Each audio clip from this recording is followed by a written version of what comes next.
only you had. Getting a bit familiar already? I don't think the guys have realised, but we are live. So welcome to our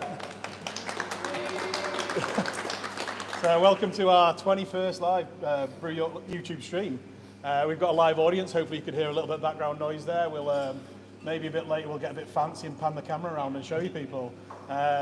So we've also got 4 people on camera today. So we'd like to welcome the guys from Buxton who've joined us today for a collab. So on my far right we've got Dan. So Dan works sales for Buxton, and Dan's responsible for getting me very drunk when I went to Buxton Tap Room a few years back. I think Sal, my partner who's in the audience, still hasn't quite forgiven him, even though it was my fault. And then we've got and then we've got Nick. Nick's head brewer. Is that right, Champale? Yeah. Head brewer at Buxton. So Nick's been helping us on the recipe, working with Josh, who's also in the audience. He's one of our brewers. He's a former brewer at Buxton. I think he's on a fag break too. He doesn't appear to be there. Yeah. Anyway, he's going to get enough name checks tonight, so it doesn't matter if we skip this. He doesn't need it. First things first, the guys in the audience don't need to worry about this because we've already taken care of it for you, but people joining us at home, there's 2 beers this time we need to take out the fridge. We've got 2 dark beers to try. So we've got the Imperial Small Tonkoko, and we've also got the Origami Black Belt. So you get those beers out the fridge, they're going to taste much better once they start warming up. And in the meantime, you can start pouring your first beer, which is Champale Supernova. We've got pints of it in front of us. Some of these guys have got 2 pints in front of them. Yeah, A little bit. 1 pint, almost gone. Yeah, well, you never know. We might get through these a little bit too quickly. It's always good to have a backup. Yeah. So to kind of talk you through the running order, kind of same as we always do here. Slightly before I get into that, you probably noticed a slight change of venue. So yeah, this time it's the tap room. We've got our audience sat in the tap room. We're sat in the original brewing area here. So brewing kit over this side, fermenting vessels over that side. We are, as we hopefully move out of this pandemic phase, going to try and do other venues. Try and move it around the country a little bit if we can. We're hoping Leeds might be where we are next time. We've had a little bit of a, how would you classify what we've done in Leeds? A little bit of a... We've had lots of challenges since we opened Leeds. And anyone who's joining us tonight who lives in Leeds, please pop down and say hello to the guys. The kitchen's finally reopened after the basement flooded a few months back. And yeah, we've been able to get the venue back open, use it in the kitchen there, and we're really pleased that that's up and running and starting to get back to some form of normality again. Yeah, and we're just in the process of reconfiguring all the toilets just to make it a little bit more user-friendly. So yeah, all being well, unless Bojo the Clown does something daft, which is well within his range, we will be in Leeds next time. So ordinarily I'd say 4 beers at this time, but this time it's going to be 5 beers. So the 5 beers that we're going to do in sequence are, first of all, Champale Supernova, easy drinking hazy pale, coming in at 5.5. We're then going to follow that up with Born Under Peaches, which is a peach iced tea sour. I mean, you see everybody making those these days, don't you? So that's 4.5%. We're then doing the latest in the Tonkoko series, Imperial Small Tonkoku. So the usual flavours you expect in Tonkoko, coconuts, cacao, vanilla, tonka beans, but with an addition of marshmallow flavour this time. We're then going to go into the first of 2 beers that we brewed around this time last month with Lakes Brew Co. So the first one, they're both Tonka inspired. The first one's going to be an Amaretto Salad beer, which is called Rodney Tonka. And then the second is Origami Black Belt, which comes in at 11.6%, and that is a ginger, maple, and tonka bean stout, lacking lactose. A little bit unusual for us. We'll be talking about adjuncts and things later on, and how we're trying to use a little bit less of the lactose. I'm not that easy. So that was a pleasant surprise for the Buxton guys. They got their little arms sneaking around and it was out. Yeah. They felt the long hair brushing on their ears. We're being well looked after, to be fair. Yeah. Very well looked after. Nice reach around. It's unusual to have my mic moved. You're telling me I'm not loud enough? So That like literally never happens. So 2 quick apologies here. So firstly to the audience members, I'm afraid it might get a little bit colder. we've had to turn the heating off because it's causing a lot of background noise on the live stream. And secondly, to the people at home who probably couldn't hear us for the first 5 minutes. Sorry about that. And we did try and do a mic check, but lots of things went wrong. And for once, it wasn't us drinking too much. We were actually relatively sensible. Yeah, quick recap of what you missed. We're doing 5 beers. This is the guys from Buxton. There we go. Nice to see the point there. Yeah. This is Nick, this is Dan, in case you didn't capture that earlier on. So, as always, we will be talking you through the recipe, the concept behind the beer, the name, any unusual ingredients we might have used in each beer, etc. And what really makes this session work well is the more interactive we can make it. So we need your questions. So for those of you in the room, you have 2 options. You can either write on the bits of paper that have been handed out to you and they will be collected together and then handed to us. Or we've gone proper fancy with the technology. You have a QR code that you can scan that will take you to the YouTube feed of this. And then you can type your questions in below the video and then they will eventually get relayed to us. If you're at home, you're already watching it on the video, you just have to type in below with your questions and the best of those questions will get relayed through to us. Rubbish questions get what? They get shifted, right. That's very just right. So if your question doesn't appear, you now know why. And as we do each beer, we also like to cover off a bit of a specialist subject. Every time you're going to hear about things like what you can expect in your box next time, what are the 4 beers, or as this time, 5 beers that we're going to feature in the YouTube session. But then there's also some additional subjects we do, and we're going to be covering Adjunct Brewing. We're going to be looking at, well, what's our highlights been of the last month? What are we looking forward to for our 2 respective breweries coming forward? So without further ado, we're going to be into our first beer, which is Champale Supernova. So before anyone starts saying it's a rubbish beer, I've got Josh in the audience who's going to fight anyone who doesn't like it. So please allow for that. Now on a serious note, we've got a really enjoyable 5.5% easygoing session pale. So it's quite unusual. We talk to a lot of people on a day-to-day basis about beer from different industries, and we get this a lot when people say to us, yeah, 5.5%, that's not really very sessionable. But we set out with when we made Brew York, and our 4 core beers at the time were 5%, and 3 of them were 5%, and 1 was 6.5%. So that's sessionable for us, unfortunately. We're just, I guess. Let's ask our guest. Where's the sessionable cut-off point? Where would you say? I think for me, it's probably like 4.6-ish. Well, that's very precise. Although I'm just thinking, I'm thinking about our range, but Yeah. I mean, like our flagship IPA is 6.8, and I drink loads of that. So Exactly what type of session you're up for. yeah, short session normally. Well, yeah, after a few of those. I mean, when I was younger, I couldn't drink anything over 5% because that alcohol would really come through quite prominently, and it wasn't till like when I was about 20, 21 when I first started having like the likes of Sierra Nevada and Goose Island, those kind of beers that were like the first kind of wave of craft beer that kind of came into the supermarkets. That was the easiest thing to get hold of. That tolerance kind of built up a little bit. I mean, that anything in cask before was pretty hard going at over 5%. I mean, I don't know if anyone's from the Midlands or anything like that, but do you know Holden's Brewery? No? All right, well, Holden's special bitter was tail end of 5%, and that was kind of what I worked up to towards the end of the day. I couldn't start on that because the alcohol was too much, and that session like was over. But I'm going like 9-10 years of working in this industry now. 5.5% is nothing. Yeah, it really isn't. And I think people's perceptions of what is sessionable has drifted upwards over time. I think we as a nation are gradually progressing towards more of a Belgian culture. Yeah, Our beer is going up in strength. We're drinking in smaller glasses. We're drinking things that have more intensity of flavour. We're paying more for our beer. That's somewhat inevitable. Yeah. So I think as we drift up that way, we are seeing, for me, when we started our brewery, I'd have said anything up to about 4.5 was sessionable. I would comfortably say anything up to about 5, I would deem to be sessionable now. Yeah. It's really interesting, the point though about the difference between cask and keg.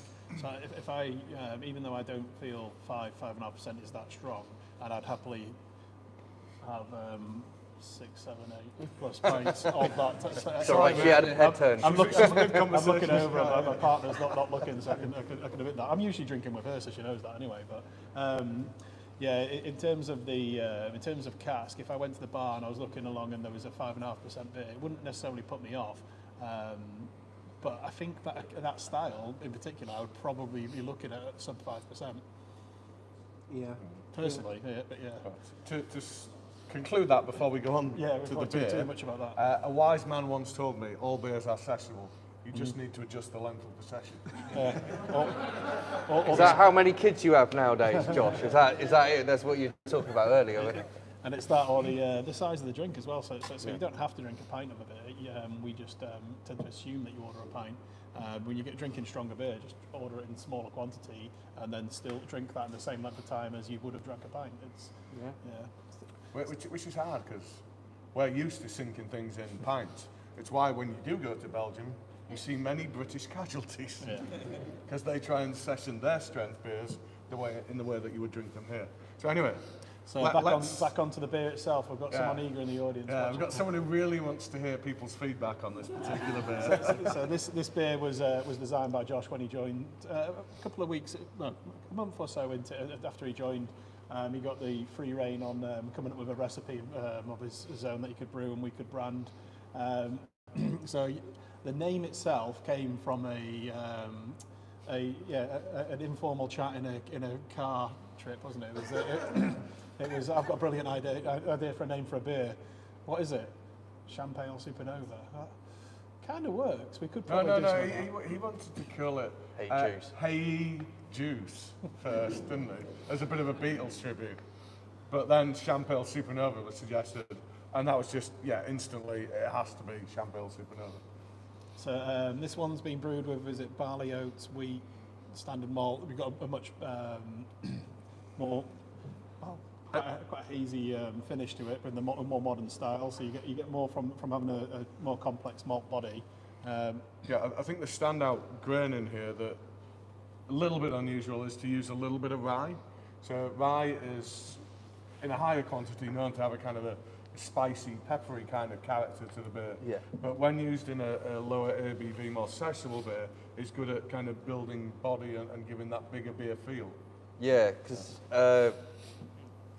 rye is quite high in something called beta-glucan proportion of like some cereals, and it's more likely to provide like a kind of a hazy property because it won't filter out as well as like some of the proteins in malted barley.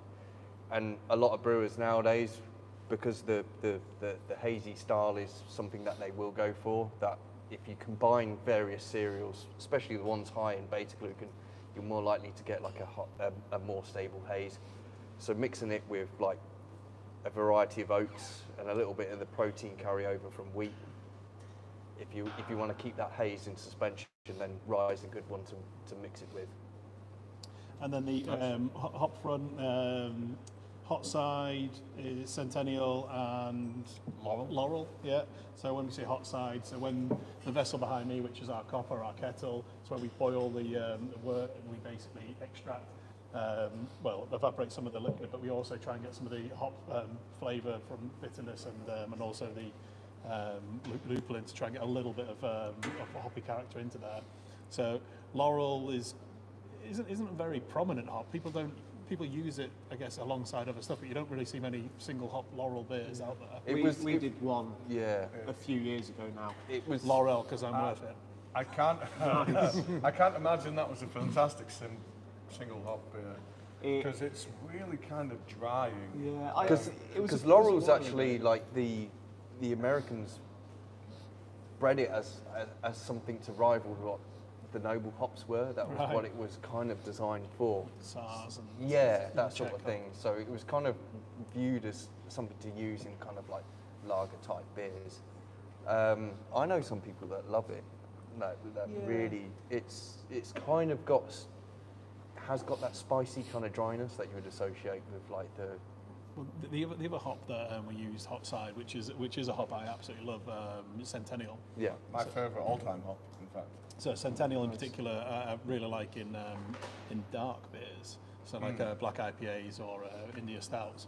But I think it works so well in pale beers. Well, I mean, that's predominantly what it would be used for, but I think that combinations work really well in the kettle. So you haven't got you've got a subtle bitterness, but a nice bit of character coming through. And then when we transfer into the vessels on the other side, which looks really weird when you're watching from back home because you can't see these vessels, these are fermenters where once we've got the sugary liquid into the vessel, we add the yeast. The yeast converts the sugar into alcohol and it starts fermenting and it starts making the final beer. So once well, sometimes while the yeast is underway, but usually in a more traditional style, you'd wait till the yeast is finished, you then start adding hops to the fermenter as well, and you get much more of the flavour and aroma. So this one's Idaho 7 Simcoe. So Simcoe's another hop I really like. Idaho 7's relatively new. Interesting fact, if you've joined our YouTube before, Idaho 7 is, can anyone guess why it's named Idaho 7? Go on, people at home must know this by now. We've said it about 6 times on the YouTube. Because it came from Idaho and they found this particular crop in row 7. Amazing. It's just one of those you learn something new amazing facts that's locked into my brain now. So yes, so really nice, nice hops, and not too common. So you don't see lots of beers out like that with a similar hopping bill, which makes this beer really special. It's really easy drinking, and Josh, block your ears, don't get too big-headed. It's one of my favourite beers that we've brought out so far this year, and we're 14 days into the year. Still time to build on it though. For those of you not behind the camera, Josh's response to that was... Yeah. So the name, obviously, we talked about briefly earlier, Champale Supernova. So there's obviously a big Oasis influence in that name. Josh likes a couple of things, beer. Yeah, I think as we've written on the back of the can, he has two big loves, and apologies to his family because they should probably be one of these two. One is he absolutely loves his mod and his indie music, and the other is that he loves his hazy pales. So in this beer, with the artwork and the beer itself, he's fused his two passions. And yeah, we for one think he's done a fantastic job with that. Round of applause for Josh.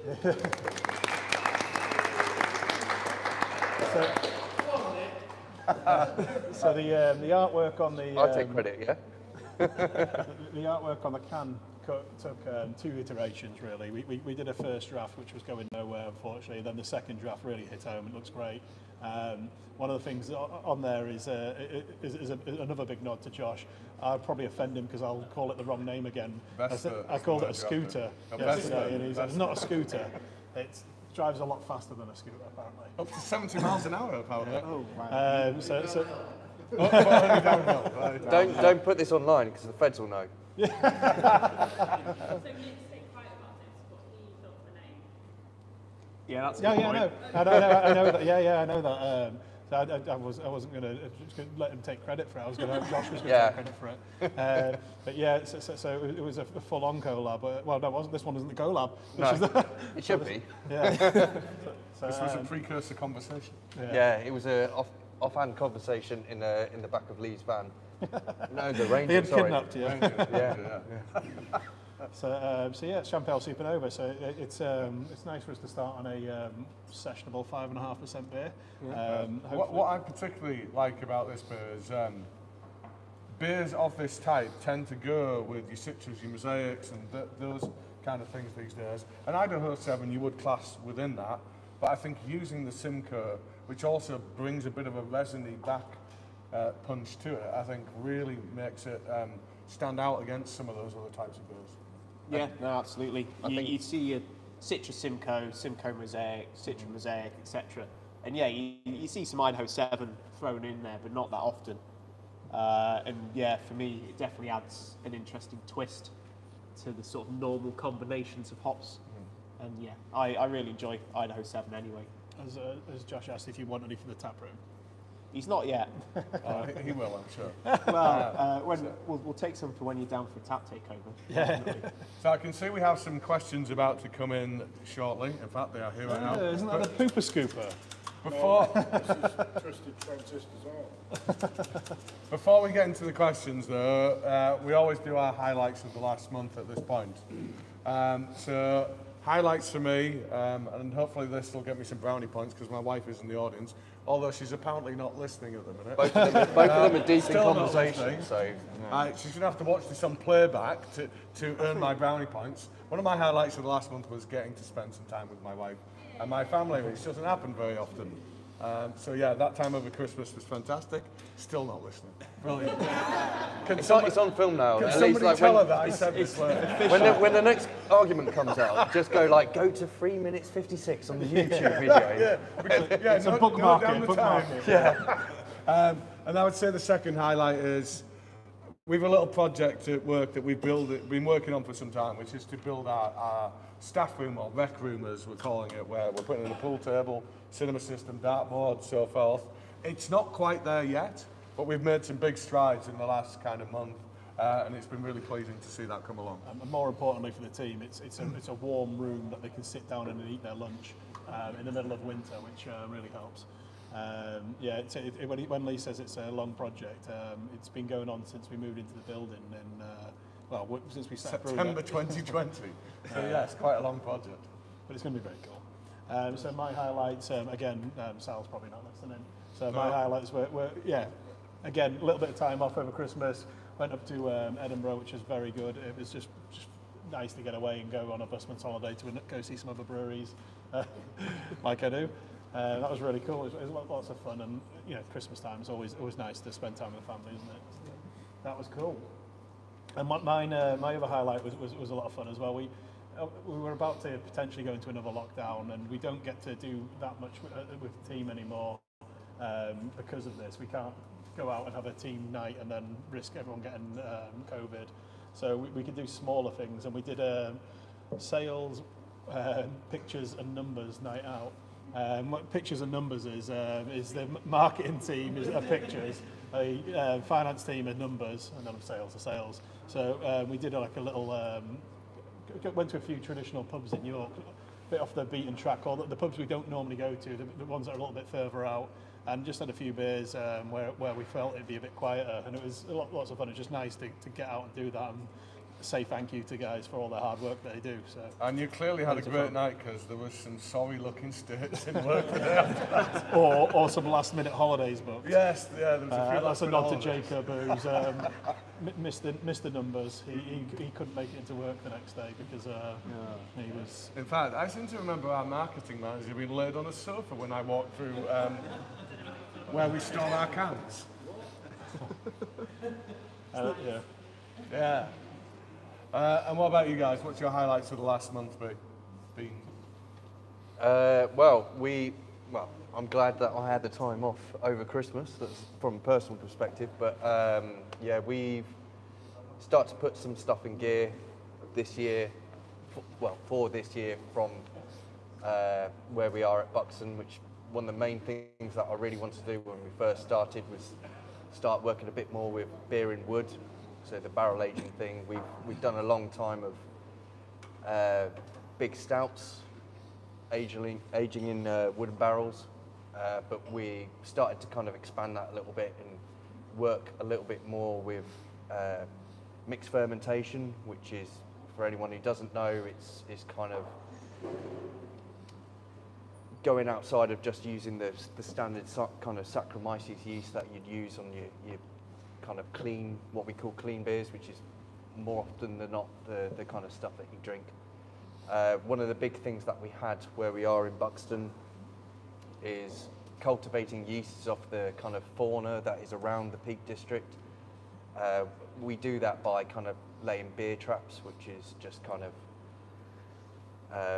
we take wort and lay it out there and capture wild yeast from the air, or we will take kind of fauna, so dandelions was something that we used, and rosemary another, where we're kind of just cultivating the yeast off what comes off those plants, and then we aim to ferment the beer with those kind of unique yeasts that we've managed to capture. It's also expanding into different kind of beer styles that we've probably not had any experience with for a while, stuff like saisons and triples, and we even went out and kind of made a strong mild that we're starting to age on raspberries and blackberries, and it's just kind of getting us out a little bit from what we were working with before in the barrel side of things. It's very easy just to kind of do big stouts and kind of let them sit there for 12 months, but it's another beast entirely to kind of work with. Yeah, we were discussing this earlier. Yeah. The one that really excited me was the dark mild. The dark mild. Yeah. So It's not a style I've heard. I love it as a style, but it's not a style I've heard many people play around with. well, in the past. the inspiration. So it kind of came from our barrel manager Jeremy. Was to kind of take. There's a dark mild style, a ruby mild style that originates from Sarah Hughes Brew Pub in Dudley, and that was the kind of basis. Which is incredibly highly rated on taps, I believe. Yeah. So, are you familiar with it? Yeah. Oh yeah. So, going back to the Midlands, kind of, but we wanted to take that idea and kind of have like this big, very traditional English beer, and then kind of play around with how it would work on fruit. So we got in a load of raspberries and blackberries that took me all fucking day to... First F-bomb of the night, right? Yeah. It almost broke me, this process of putting blackberries and raspberries into Bordeaux barrels. There's only 4, and it was 40 kilos of, or 20 kilos of blackberries, 20 kilos of raspberry per barrel. And it honestly took me all fucking day just to do it. Yeah. And I turned up on barrel 2 to take some photos, and the first thing Nick said was, "Oh, you're here to help?" I was like, no, I'm not. I'm just going to take some photos of you suffering. But the outcome should be good because I fucking hope so. Because of how long I was there doing it was. Well, as I was saying to you earlier, Nick, I can give you some very good contact details for people who make purees. they go into holes about this big really easily. The thing is that it was very specific. It had to be real fruit, and I'm hoping that the reason we went with real fruit pays out in the end. But we're hoping that because of what exists on the outside of fruit, there's going to be some. The thing with purees is that they're all pasteurised, so there's nothing really going to be there to exist. But because on the outside of fruit skins, there's going to be wild yeast. So that wild yeast is going to take that mild that we've gone, which finished at 6%, is going to take it a little bit further. We're hoping it ends up around the 7.5% kind of rate, taking on all that kind of lovely woody flavour, taking on all the fruit in there as well, and hopefully we've got something fantastic around about May, summertime. That's our aim. The thing with those kind of like style beers, it's very difficult to They're get ready an when end. they're ready. Yeah, You can't force it. But any final highlights before we move on to the questions? yeah. So Took up quite a big chunk there. It's fine. In December, we released a series of like one-off beers to celebrate the fact that Axe Edge, our flagship IPA, turned 10 last year. We're in a really lucky position to have a beer that is actually a gateway beer for a lot of people's journey into UK craft, which is mad in a way, but it's been around long enough for that to have happened. It turned 10, so we basically released a series of beers. We released a Axe the Power of X, which we've done for a few years now, which is a sort of New England style take on it. We released a New Zealand hopped Axe Edge as well, which is a real departure from the West Coast Axe.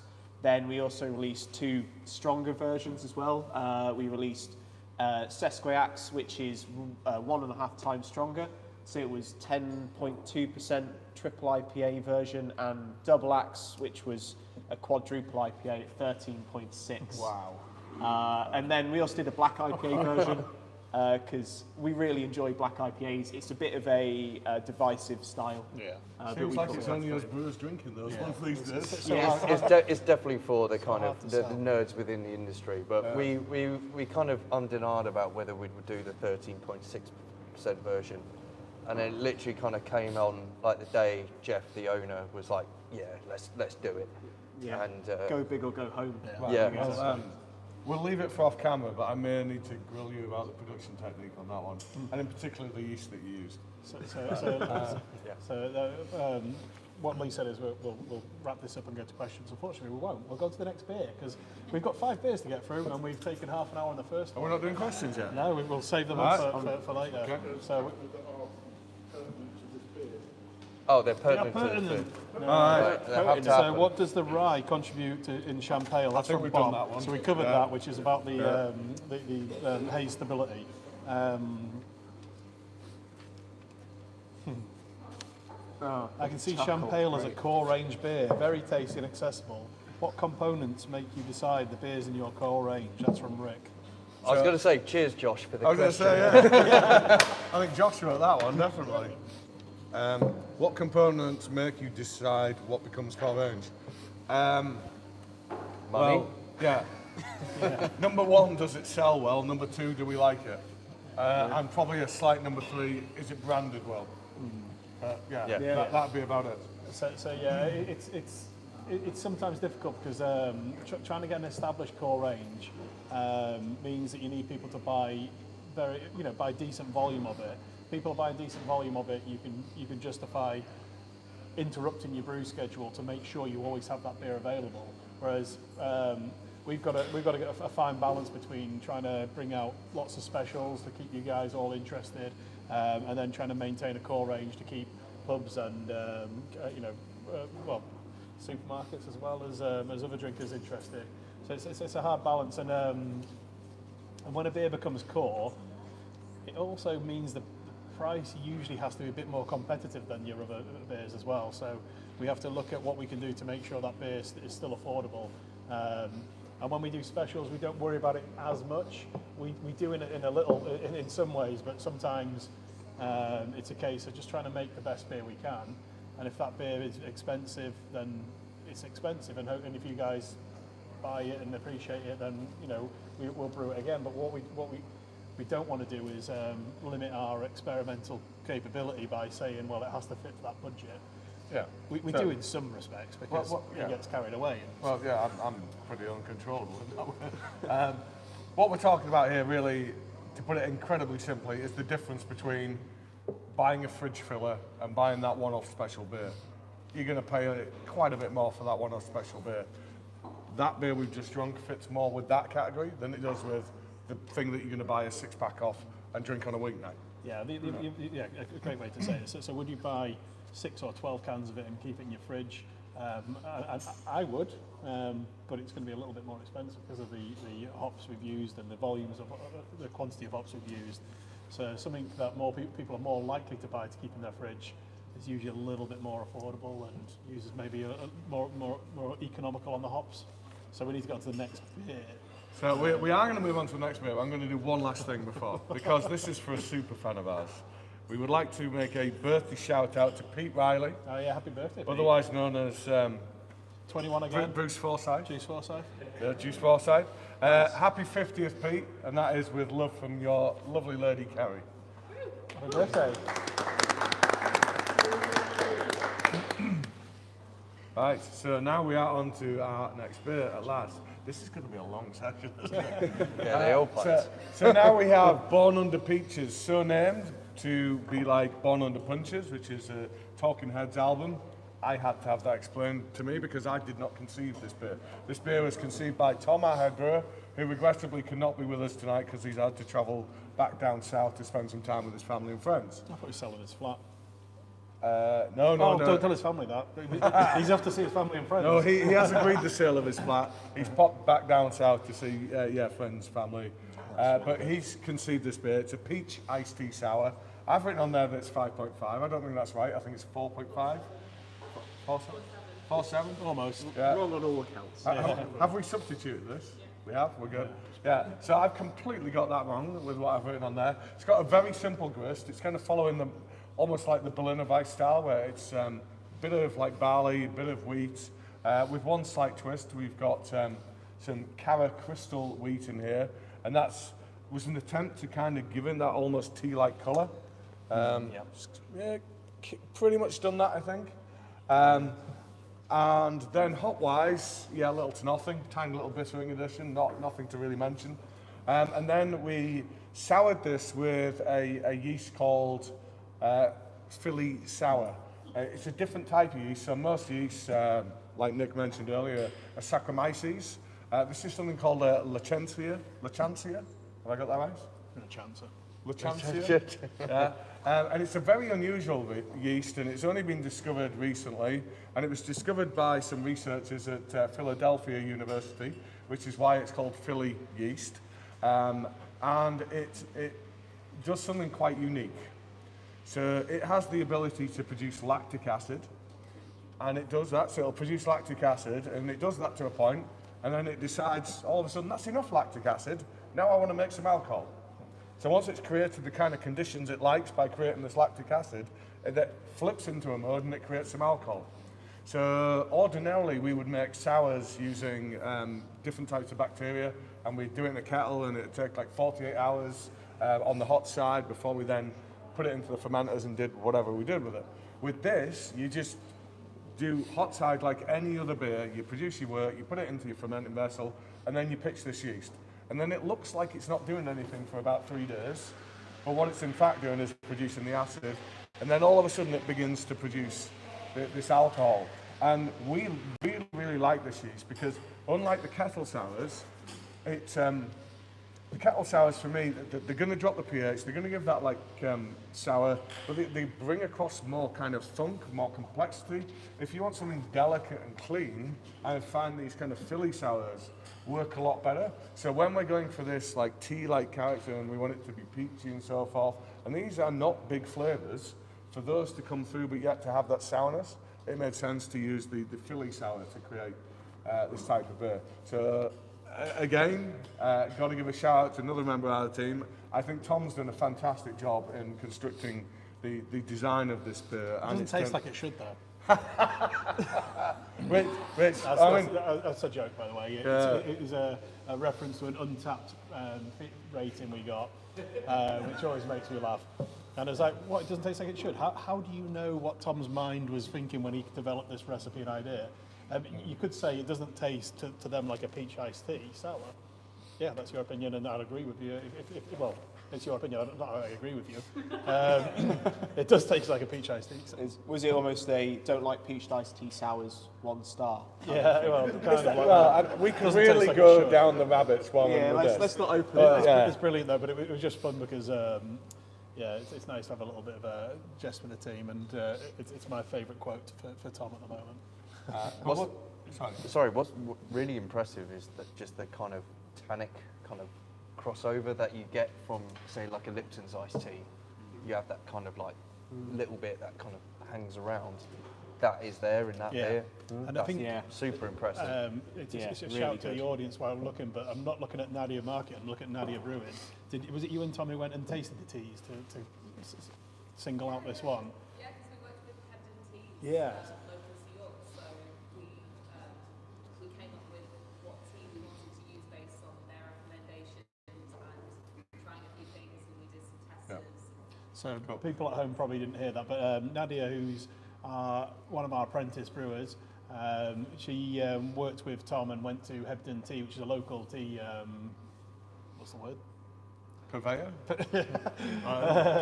and explained the concept and worked with them to come up with to select the tea that was right for this beer, and we had lots of fun with that because picked out a tea which was great and would work perfectly, and it took about not quite 6 weeks, but it felt like 6 weeks. Yeah, we picked out a tea called, and I had to have it written on here because it's got a complicated name. I mean, this is proper hipster. It's called the Emperor's 7 Treasures. That's what this tea's called. So sorry guys at Hebden, I'm sure we've done even dafter names than that, to be fair. And it's a blend of black and green tea, and it's got this peachy character. And apparently there's like rose in there, and and funnily enough, with you mentioning dandelion earlier, I think there might be a little bit of that in there as well. But yeah, the challenge was it got stuck at customs. And we had to package this beer at a particular point to be able to get it out to you subscribers. And we were just seeing this like date move on and on and on. We're like, if it doesn't get here by then, it's not going to happen. And thankfully, just at the last minute, it did manage to get to us, and we were able to do the infusion and then do the rest and package the beer and get it to you. We like to set ourselves challenges, and one of the things we do, so we probably haven't explained this to you guys, but the majority of our audience, well, not majority of the audience physically here, but also a lot of the people watching at home are part of our Drink Outside the Box subscription. So every month we send them a box of beers. There's 9 beers in them, 6 new releases and 3 core beers, or 3 returning favourites. And we have to go, well, we don't have to, but we put a booklet in there and we try and explain what beers there are, a little bit of information about different things, and we go to press with that. So we publish it like at least 10 days in advance of sending the box out. And that means that we're always dependent on the beers that are the new release beers being ready. So we put them into go to press with it, and then it's like, yeah, we've got a packaging issue. We're like, and every month it's like we try to ship on the first day of the following month, but it's always dependent on how weekends fall and the rest. And it's just such a it happens every month without doubt. And we kind of got to the stage now where we're like, yeah, that's we used to. And we try to learn from that, and we try and bring things further forward. But then just something else goes wrong. Yeah. It seems to be the way in our world, doesn't it? I think that's brewing in a nutshell, to be honest. Yeah. Overcoming challenges. Yeah. One of the things I wanted to ask was, how did the tea infusion happen? Because from experience of working with tea, it's one of the more difficult ingredients to work with, just because you can get it wrong so easily. So, I mean, I wish Tom was here to be able to answer that for himself, but he taught me through his thinking process, so I can relay that to you. So we did lots of research, and you can go hot side with tea. So you can put it into the kettle as if you were making your hot cup of tea or whatever. Problem is there, you're probably going to pull out too many of the tannins. Yeah. And then the tannins, well, they give a kind of astringent finish to the thing, and they'll also give you a headache. So not good. So we did some research. We actually contacted a guy at Beavertown because they'd done a tea beer. We said, well, how did you introduce the tea? And they said, well, we went cold side using an infusion vessel.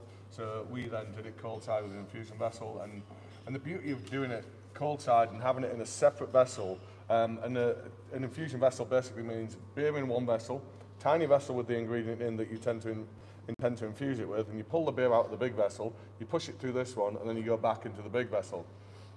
Because you're doing it like that, you can do that for 1 hour, 2 hours, 3 hours. So you do that, and then you just keep tasting, and you go, right, stop. That's the level. That's where we want that flavour. So that's how we introduce the flavour into this particular. Usually, the big difference is you probably find at home, if you make a cup of tea at home, if you try to make a cup of tea with cold water, you dip it in, no tea really comes out. So if you put loads of tea in that cold cup, you get the tea flavour eventually. And it's something you've got to use more if you're using it cold side to try and get the flavour coming through. So they have both methods will have their challenges, and this one just means that you need lots of tea that gets stuck in customs. Yeah, but cannot argue with those results. So once again, hats off to Tom. Sorry he can't be with us tonight. It's all on I know the he wanted internet. to be here, So later on we'll do a vote on who's his favourite, Josh's or Tom's. It's a bit unfair because Josh has got the easy choice with a pail. I'm kind of falling with Tom right now. Not going to lie, I mean, that's pretty impressive. It's really cool. Yeah, that's really good. Right. So now at this point, if we have a little chat about what we've been doing today. I genuinely cannot read the prompts. That is too I small a font for me. Shall I do this bit? Yeah. Right. Okay. So I mean, that is a bit of a struggle. I'm not gonna lie, even with 2020 vision, that's like a bit. I've been to Specsavers and I can't read it. Yeah. So. I can. I have my eyes lasered. I've got bionic peepers now. Although if you move it over there, man, I've no chance. So There we go. something about beer. Right, there we go. Oh, so it's about today's beer. That's easy. I could have done that without prompt. So today, you might have guessed, but we've done a collab with Buxton. So this is We were just passing through on our way to somewhere else. The Weatherspoons underneath the travel lodge. But this is really cool because it was quite exciting for us as being beer nerds before we started the brewery. We've got a lot of time and respect for Buxton. We love their beers. We love what the guys do. So we always like to try and work with breweries that we're passionate about. We love their beers. We want to work with them, and it's something we started the ball rolling on quite a while back. But it was pre-COVID, and we were about to go into lockdown, and there wasn't much of an opportunity to do a collab. So this year we've tried to set the bar high and try and get some of the best breweries in the UK and get them down to see us and work with them. So thank you for coming, guys, and thanks for working with us. Thank you. Thanks for inviting us. Yeah, it's been a great day. We've always had big respect for Buxton, and we had a beer that is in our car range, Gooseberry, which is totally inspired by a beer by you guys. The Lurvik collab. Troll Tonga. We sat in the Brewdog bar at the time, and everyone brought a beer with them that they really liked, and then we all put them on the tables. We did tasting, and all of us were just obsessed with Troll Tonga. We're just like, this is amazing. Could we do a take on this? And we did it as a gooseberry full, so we wanted to bring the lactose in and do something not much of a twist, but it was a little bit of a twist. Well, no, it was to make it sharper, Yeah. but then to take that sharpness away by introducing the lactose. Yeah. So It's Troll Tonga is one of those. It's definitely like a brewer's beer. yeah. The amount of people that within the industry will come up to me or yourself, Yeah. and the first thing they'll say about Buxton is like, I love Troll Tonga, and it is.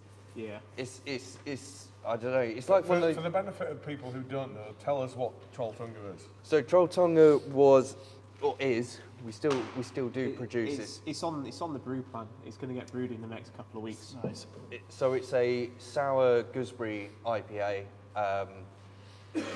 It was one of the first introductions I had to like a properly sour beer. It has the addition of the gooseberry, and then it tends to have like a big dry hop of citra as well. You find nowadays there's a lot of like properly sour beers, but I think at the time it was super sour. But having it again now, it's not. It's not. Not by today's standards, like pallets move on.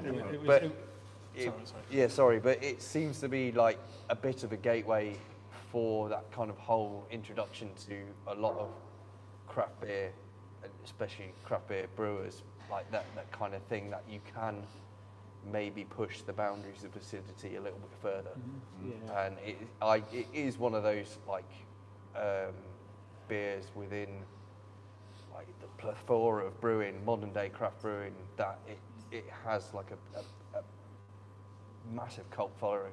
Yeah, out of like the beers we've brewed over like the history of Buxton, Troll Tonga is up there in terms of the beers that people go, oh, I really love this beer, along with the bottle in the white paper, obviously cease and desisted yellow belly. We're good at that as well. But yeah, like Troll Tonga's up there. I'm glad it's coming back around.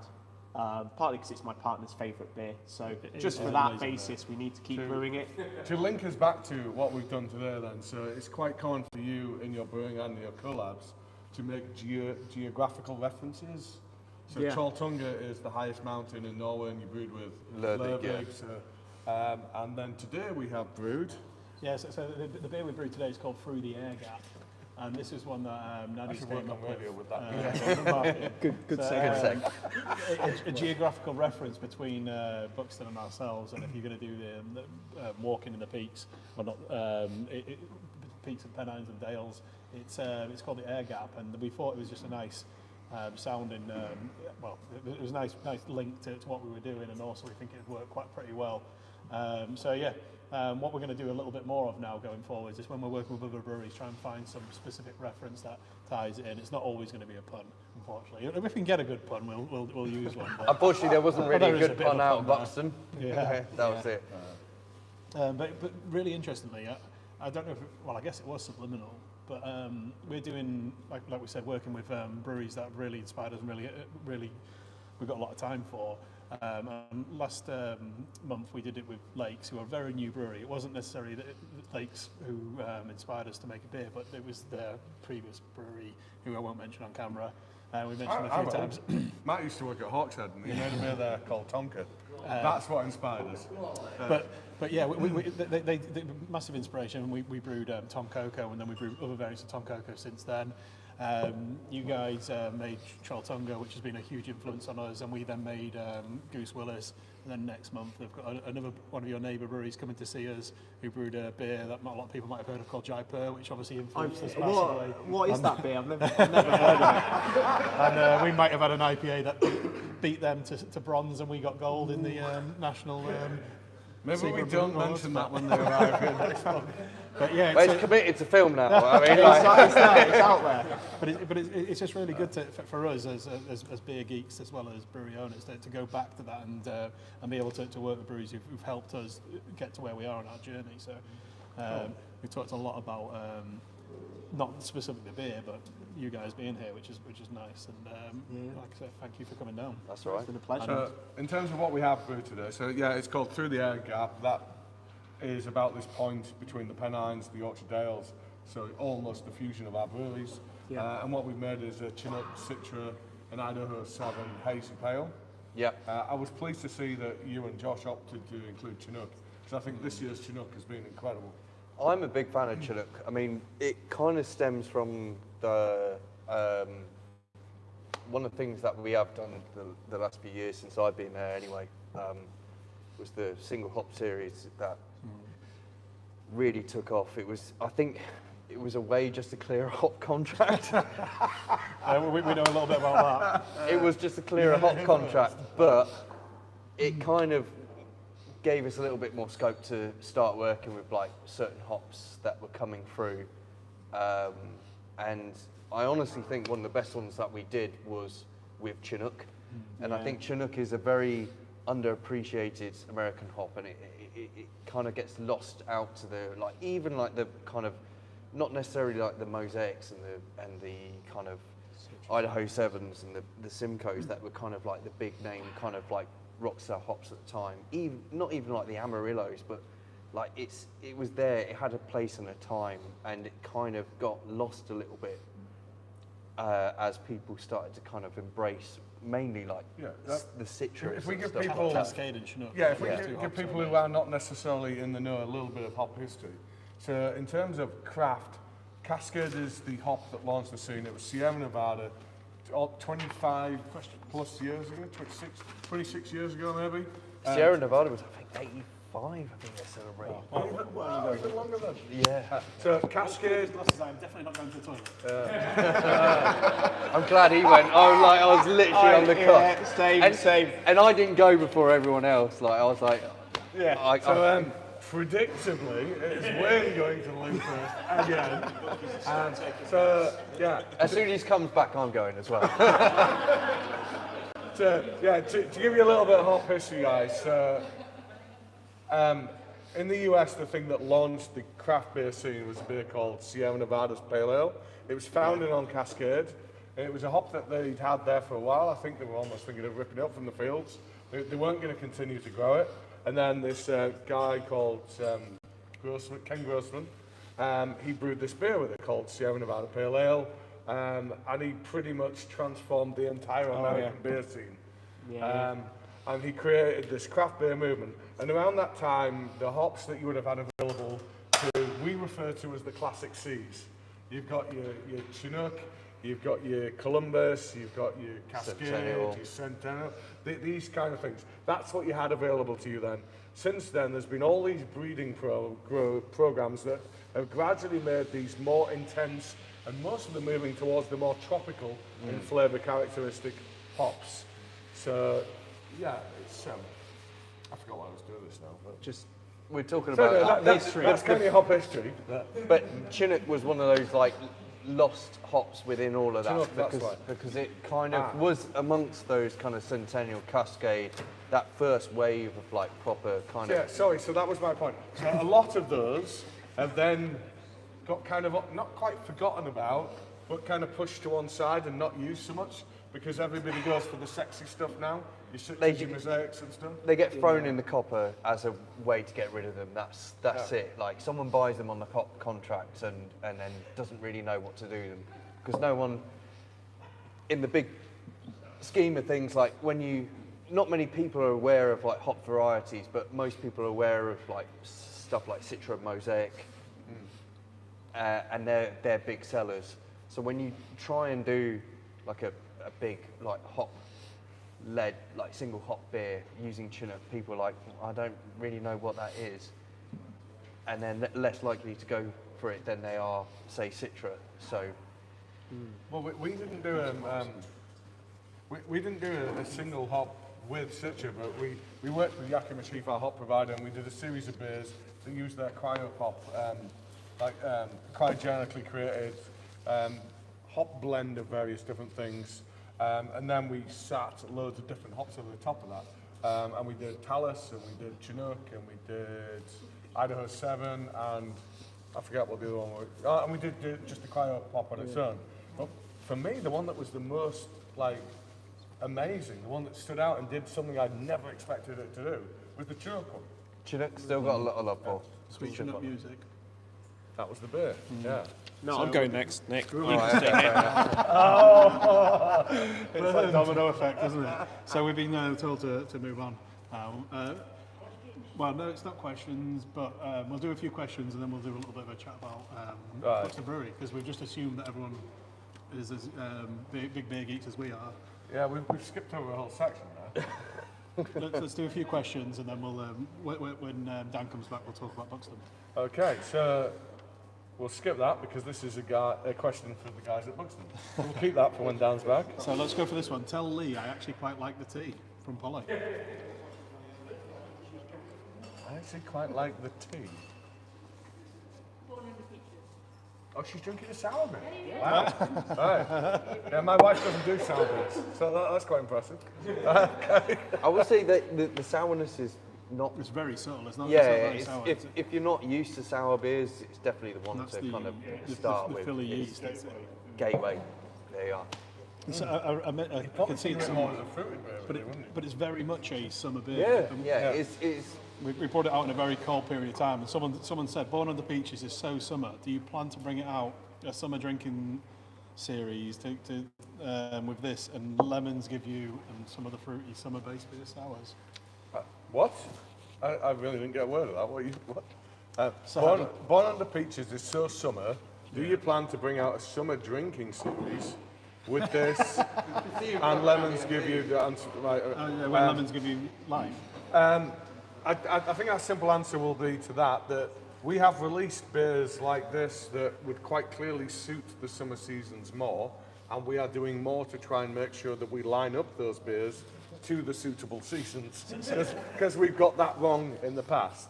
This is a great beer, and it's probably the wrong time of year to bring it out. And this is part of the fact that the concept for this beer came up as a autumnal fruited sour, and then we missed the brewing window to do that, so it then got shifted back a bit, and then we came up with this idea instead, which is great. But yeah, this would be great for summer. This one's from Ian. I think I may know which Ian. Why are we saving the April dates? Am I allowed to say? Yeah, we've got it's one of my it's one of my points later. I'll tell you a bit more about it later. Okay, stay tuned. Right. What did you do to get the peach flavour from? Peaches or juice? That's from Sophie. Interesting. Tea. It came from the tea. Yeah, entirely from the tea. So we used the peach tea. When we originally conceived the recipe, we were going to do peach and tea. And then we thought, no, let's find a fruited tea that works. And I'm really glad we ditched the potential for adding fruit and we went entirely with the tea. So we've got a question here, which is Nadia's speciality. We might touch on it later if we have time, but can you tell us a bit more about why Instagram closed us down this week? In a nutshell, Instagram have a very, very You missed the loosely, word again. yeah, a loosely Okay. worded thing that says something like framework guidelines, whatever. Your post goes against community guidelines, and you read the guidelines. There's no mention there about alcohol or anything like that. But that's pretty much it. We sell alcohol and we promote it on Instagram. They don't like that, but they don't have any rules that say you can't do that. But they have an all-encompassing rule that suggests we shouldn't be doing that. But Brewdog and everyone else is promoting their beer on And Instagram. this has made national news, so we're not the only ones impacted by this. breweries throughout the country are impacted by it. Yeah. And Instagram seems to have a policy of refusing to talk to you. So they just ban you. They won't explain why they banned you. They won't talk to you to tell you what you need to do to get back on there. It's just, what do they call it, shadow banning? Yeah. But Yeah, basically, you're banned, but we won't tell you why. the likes of Brewdog and the other bigger breweries spend so much money advertising on these platforms that if they have a problem, they would just literally be able to pick up the phone or send an email, and they would get somebody dealing with them. We're not paying to be there. We're just using it as a tool, and because of that, we don't have the same ease of access to speak to people. So it's very frustrating, but hopefully we'll be back. I don't know, back online within a week, maybe. If we don't, we'll be very disappointed because Instagram is our biggest platform. We have the most followers on it, and it's a completely different type of platform to Facebook and Twitter. So we'll see what happens. Right, so we've got some more questions, but we'll come back to them later because now the guys, Lee's feeling like he's winning the sweepstake. Yeah. We'll let the guys talk to you a little bit and give you a bit of background about Buxton Brewery. Well, I presume I'm not going to get that opportunity to go there. I'm taking the hint. You taking the glasses this time? That's it, yeah. I'm double parked over here. Yeah. Wow. Oh, yeah, good point. Do you want to kick off where we're at and what we're doing? Or? Yeah, so for anyone who's not familiar with Buxton, we're kind of probably the granddaddies of the craft beer scene, the modern craft beer scene. We started about 2009. Yeah. And yeah, I think our big thing back in the early day was we were kind of at the forefront of being at some of the certain styles that kind of were pretty common at the time. Like, so we referred to Axe Edge earlier, like Axe Edge. If you've never had it, 6.8%, like proper American IPA, good gateway IPA if you've never had it. But West Coast style. West Coast, yeah, we're very Coast. much. Absolutely best case. Yeah, we're very much on the kind of more bitter end of style beers. If you're not that familiar with us, the other sort of stuff we're famous for are dark beers, stouts, which is really peculiar for being a brewer. Coming and working to Buxton, like if you're a brewer, like everything is dictated to by what your water profile is like. Water's always been like the bedrock of every beer that you come and work with. The guys at Brew York, like you'd say, like stouts have been like your major game. Exactly.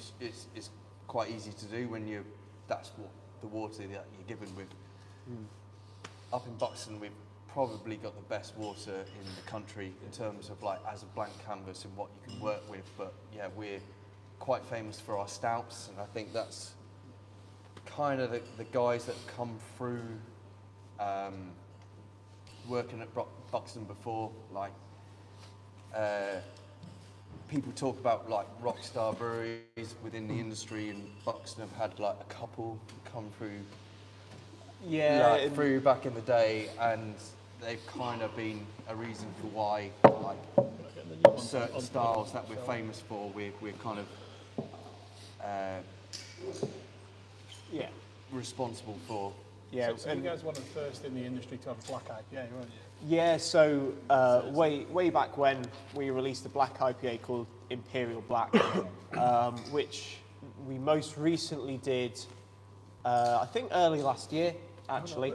And it's simply because there's an affinity to the darker beers within the brewery anyway. And black IPAs kind of marry together all those great things about stouts and all the great things about IPA, in our opinion, at least. So we've done the stouts, we've done black IPAs, we've also, over the years, produced loads of like interesting sours as well, and interesting Bretted beers. I'm sure there's some beer styles we haven't done, but it feels like we've kind of covered everything under the sun to a point. Yeah, well, Milkshake beers. We've done some pastry stouts and some milkshake IPAs and stuff as well. Ice cream beers, Yeah, our ice cream series I'll dig you out, getting though. some traction. I think about why we have so much affinity to you as a brewery is because you do so many different things and you do all of them well. Yeah. And then we do so many different things, and we hope we do most of them well. Yeah, So it's the. I think we tend to bond better with breweries that do that kind of thing than breweries that have just gone, this is our thing, and we just want to do this one thing really well. Yeah. I mean, there's nothing against like the guys that kind of have like a hollow out a niche. Maybe if you're good at it, fucking go for it. Exactly. Like, If you're making great ones, keep doing it. But I think where we are, like the whole industry is quite diverse, and people do want to have that kind of variation. I think both breweries have proved that. For the benefit of everyone at home, if you even if you are a beer geek, you probably realise that pale beer outsells dark beer by multiple. I don't even know the stats off the top of my head. 4 to 1. Yeah. So pale beer is obviously the easier way to make money. Sessionable pale beer, so not our opinion of session, but 4.5 and sub down. 4% beer, sub 4% pale beer will outsell anything else you can brew in theory. In reality, our biggest selling beer is a 5% tropical fruit IPA. This thing. That's what I'm He's drinking drinking. juice Forsyth. So that's our biggest selling beer. Because what we did is we set out to make brew beers that we wanted to drink, and hoped that people would buy them, and they have. And then we've listened to what our customers like, and then tried to brew more beers that they like as well as what we like. And I think you guys have set out and made some amazing beers, and you've not stuck to traditional. I'm only going to brew sub 4% cask beer. I'm going to brew some really interesting styles, and I'm going to go super strong, I'm going to go super weak, and I'm going to go for stouts, sours, anything and everything. And I think it's worked well for you. Yeah. I think the interesting thing is though as well, cask is still really at the middle of what we do. It's always going to be there simply because early on we were a cask brewery. And that's because that's what we're just where we are in the country. It's always going to be there, but at the same time, it's not the be all and end all of beer. As much as a lot of us at the brewery really enjoy a cask pint. I feel like we have done loads of beers, to a good standard, and I think that's something that we were talking about actually. On the way up on the train, we feel like we've done, loads of beers over like the past couple of years, and everything's been good, at least, and that's a really awesome position to be in. Yeah, we've got some big plans of what we want to do in the next year or so as well, because where we are, going back to the water thing, was that we're blessed in the ability that we can really push on and do stuff like, I'm a big lager drinker.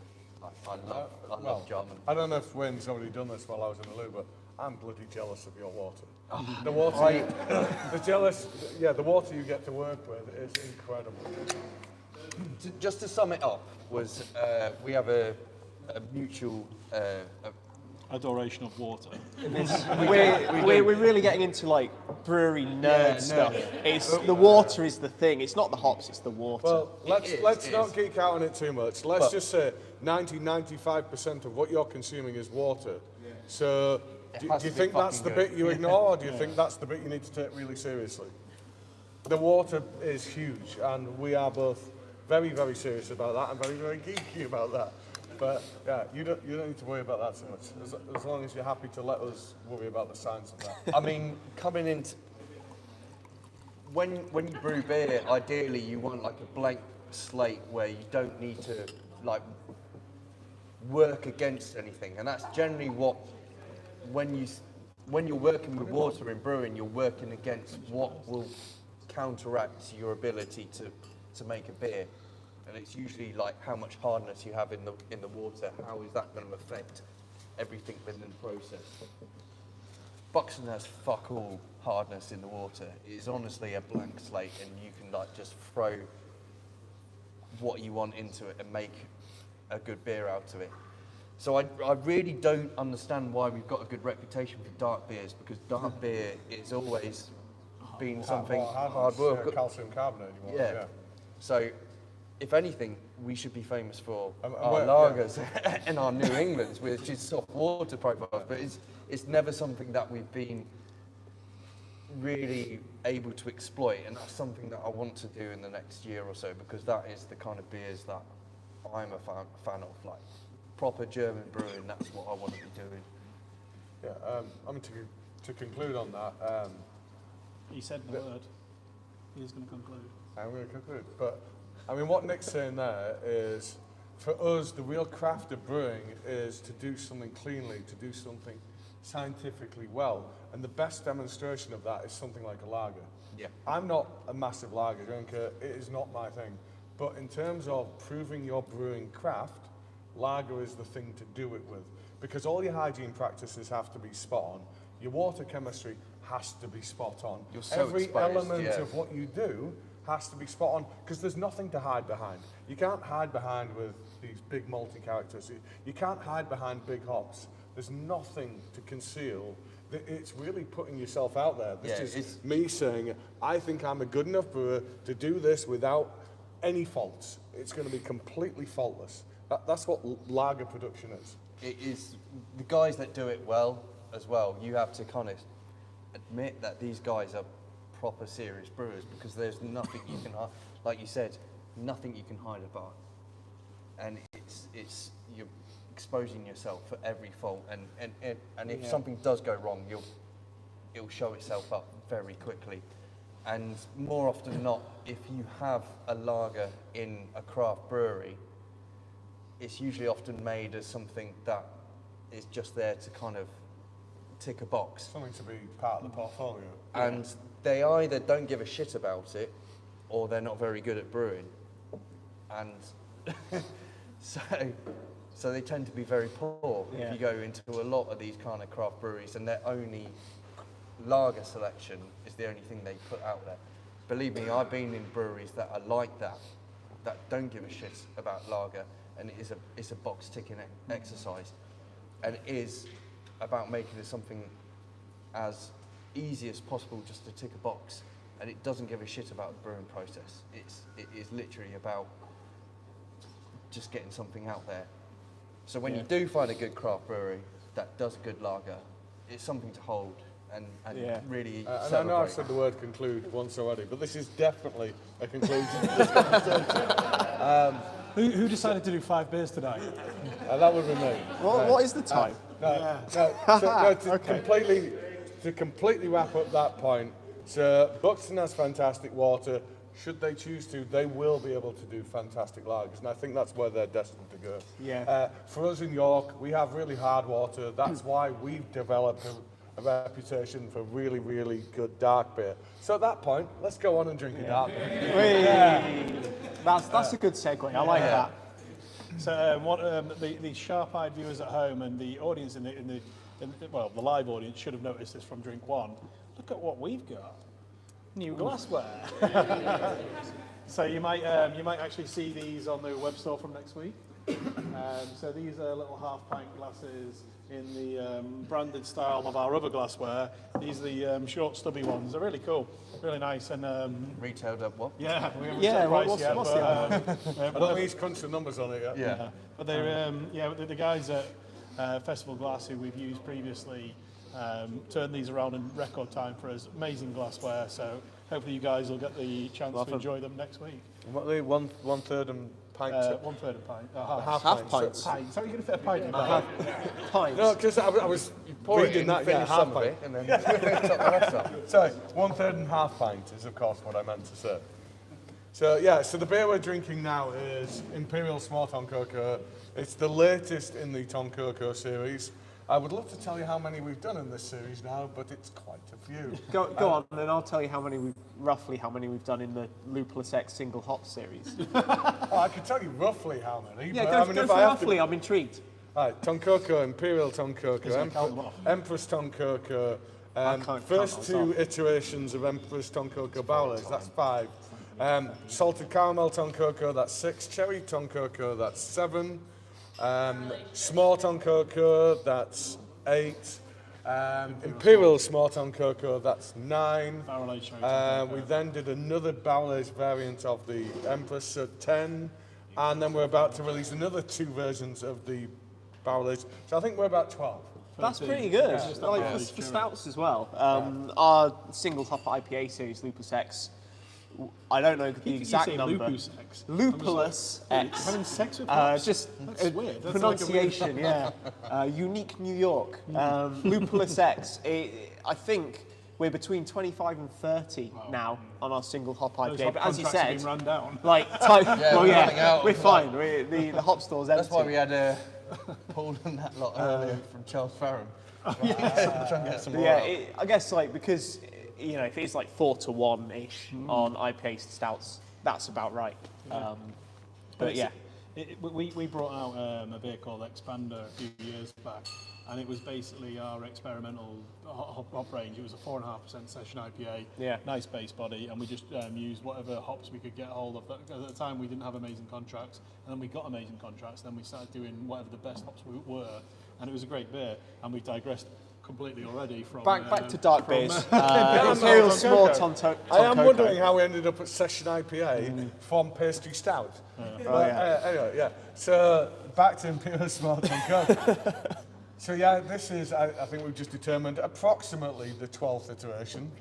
So one I think 13. 22 Tonkokos on tap.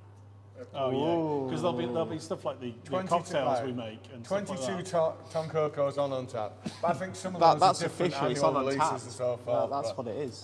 But obviously, I mean, Untapped is the oracle. It's never ever wrong. We do know Yeah. that. So yeah, I'm sure that's right. Okay, so Tonkoko, going back to foundations, is a beer that we first brewed in 2016. It was brewed for York Beer Festival, which was September 2016. It was brewed with our local Camera branch. It was a beer that we conceived to honour Matt's work at Hawkshead. He'd done this beer called Tonka. We loved that ingredient. We loved the beer he created there. There was a home brewer that was a good friend of ours called Alex, and he'd done this coconut stout. And we decided the fusion of the Tonka and the coconut would be great. But in typical what is now Brew York style, why have 2 flavours when you can have 4 or 6 or 7 or 8? Or 22. So, yeah, or 22. Yeah. So we thought, Tonka, coconut, let's sling in some cacao and we'll sling in some vanilla. And that became Tonkoko. It got released as a 4.3% cask beer initially, back in September 16. Won beer of the festival on its first appearance. And then we've been tweaking around with that ever since. Most commonly, we release new versions at Leeds International Beer Festival, which I think is August every year. Does that sound about right? September. September every year. So Imperial Tonkoku, the forerunner to this one, got released there. I don't think Empress did. Cherry Tonkoku, I think, did. Salted Caramel Tonkoku got released there. But maybe 6 months ago, we took our original 4.3 and we gave it a bit of a marshmallow spin. We did a bit of a tiny rebel on it, you might say. And that was really successful. You all loved that. So now we've taken its slightly bigger brother, the Imperial Tonkoku, and we've given that a marshmallow spin. So this is all of those flavours, the coconut, the cacao, the tonka, the vanilla, but now with the marshmallow overlay. Nice. I could definitely drink some more. You see what he did there?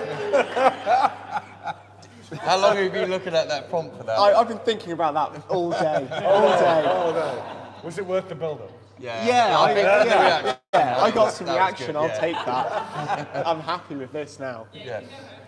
Absolutely. That's why I we could go brought home. him in. Like, it was worth it, wasn't it? 1 pun. That's Yeah. me. Sales. Yeah. Exactly. 1 pun, you're in Brew York now. Yeah. There you are. That's it. I'm off. That's the interview. Do you know what I think kind of like plays well with this story is, so Josh worked for you guys. Josh came across to us, guy, and he looked at what we were doing with this particular beer and he said, well, when I was at Buxton, we did a coconut beer and we didn't use this infusion vessel like you have. We put it in the big fermenter, and then we used our centrifuge, something that spins the beer at high speed to extract stuff from it, and we extracted the coconut that way. So what Your cell phone died, aren't you? well, I opened the other can, yours is over there. So we have evolved all iterations of Tonkoko, now inspired again, once again by you guys, because the coconut's now once in the vessel again, and we're spinning it out using the centrifuge, and we're using less coconut, and that wasn't our focus in doing this, but we're getting more flavour. So we are building on what I think is already a magnificent beer, and we're making it ever yet more flavourful by using a slightly different scientific process to get us there. Yeah. The Tonkoko I had earlier was fantastic. I've got to say, it was OG 4.3% cask. It was amazing. Yeah. The coconut flavour came through like so well. I think it's a good example of just one of the awesome things about our industry. Like, people move from brewery to brewery, or you It's just collab. talking like Yeah. in general. Like best practice, you learn stuff all the time about beers or sales or social media or whatever, and everyone's so like open and welcoming, and you know you learn loads from other breweries. We get it a lot. We get a lot of people asking us how we do our Tonka infusions, and it's not a trade secret. We're not going to say, "Oh, we can't tell you that." There's all these other brewers who've worked for us who know that, who could go work for another brewery who could tell them exactly what we do. There's no secret there. So it's something we're not precious about. It's every brewery does things their own way, and we'll happily help other breweries out if they'll do something and help us in return. It's like that we can all learn from each other. It's a great thing about our weird industry where we are in competition, but we're not really. We're competing against fantastic. everyone. I think all of us have huge passion, and all of us want to continue to improve. Yeah. And if that means taking guidance, advice from someone else, then we're all willing to do that. Yeah, Yeah, I mean, absolutely. At the end of the day, everyone kind of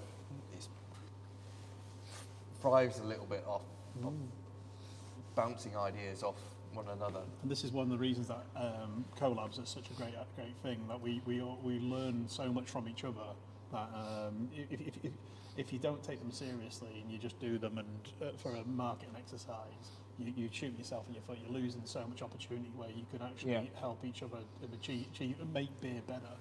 So it's a great thing if you do it right. It's amazing how much that I've got just from going down the pub and meeting with fellow brewers. Like next week I'm back down in London, and there's about 8 or 10 brewers that I'm meeting up with.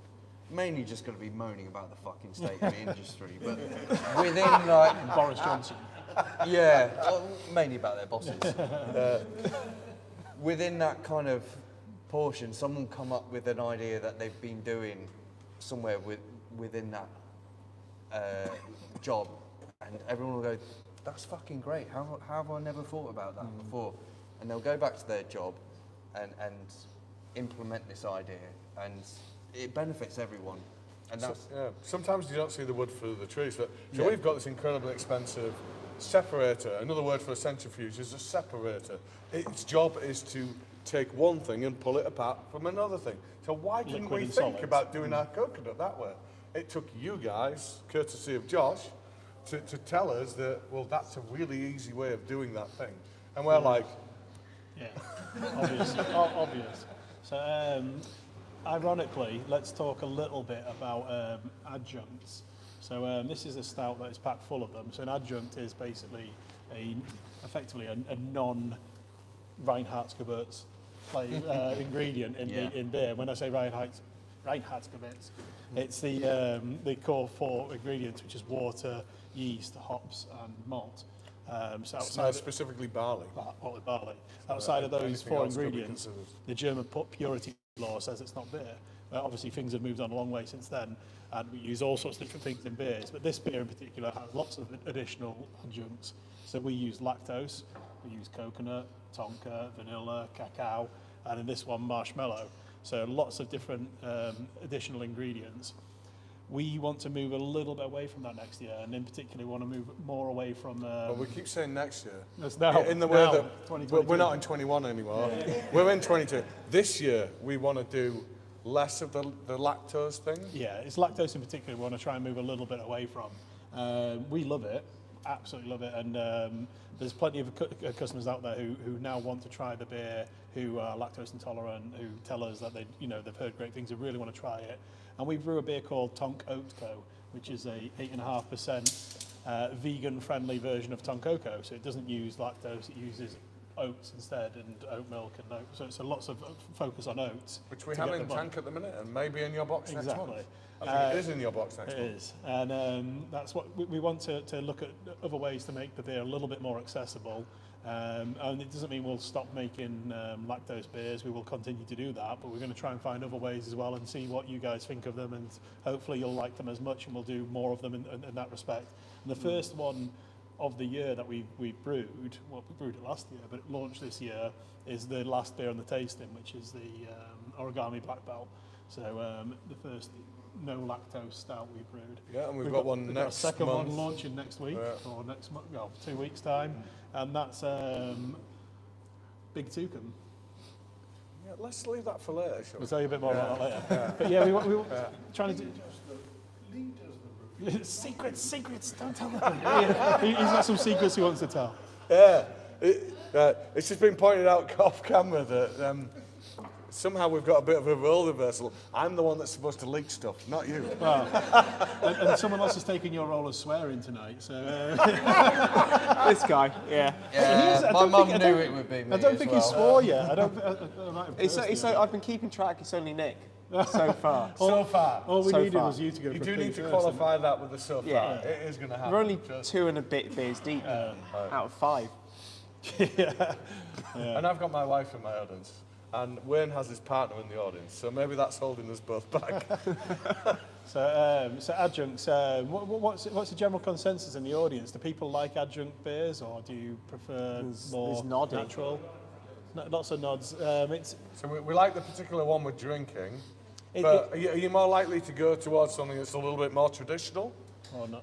Or do you seek out the ones that have that thing that makes it stand out, and that might be these type of adjuncts we're talking about? We do have a bit of a biased audience, asking people who buy Brew Your subscription beers. boxes. Yeah, good point. Do you like adjuncts? Yeah, That's true. Yeah. Swing both ways. How do we answer that one? So what are the alternatives then? So we don't want to use lactose. So what we're trying to do is, where we can, we'll use something called maltodextrin, which can offer body and it can offer sweetness in a way that lactose might.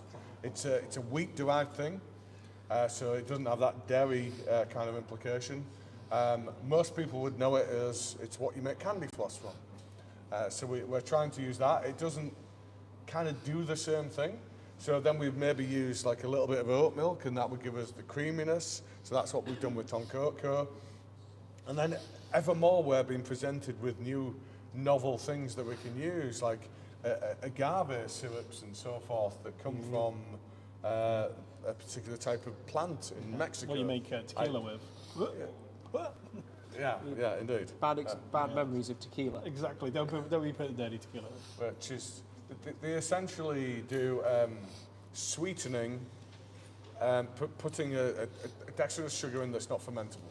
It's like a clever sweetener. So one of the big things about using things like lactose is that it replicates body. So when you're drinking a stout that's got lactose in it, you're like, oh, that's full bodied. That's not as strong as I think it is. And those things are like the residual sweetness from the lactose that hasn't fermented, and the lactose itself giving you like the creamy full body. So you take that out, and you've got to replicate it, and these are the tools we use to replicate it. But one of the big things is the residual sweetness. So you're going to drink a 10% plus stout without any lactose in, you're going to get a much more dry, bitter finish. You're going to get which isn't a bad thing, but it's just compared to, people will naturally pick it up and expect it to be like something it's not, and then, I prefer that because it's a bit thin because it doesn't have that, or it's not as sweet, or but which is fine. It's just customer expectation and trying to make sure that people we explain what we're trying to do and what we're going to try and deliver with beers that we're doing. So a good example is a beer we're going to taste next month. I'm not going to say too much, but one of the things we've always done he's tried to give you guys an indication of what the beer will taste like by using the flavour wheel. And one of the things on there is a bitterness rating. So if it's got 1 out of 5 in bitterness, it's not going to be that bitter. If it's got 4 out of 5, it's going to be quite bitter. So we did a stout recently and it got 4 out of 5 and people complained on Untapped it was quite bitter. Yeah. Funny that. This is back round to our criticism of Untapped. We've told you it ranks incredibly highly for bitterness. You bought it, and then you told us it's very bitter. Okay. Job done. Tick. Where do we go with that? Annoyed the Untapped crowd. We'll talk. We'll tell you off camera because we're going to talk about it live next month. I don't want to. Well, by saying that, you're going to work out which beer it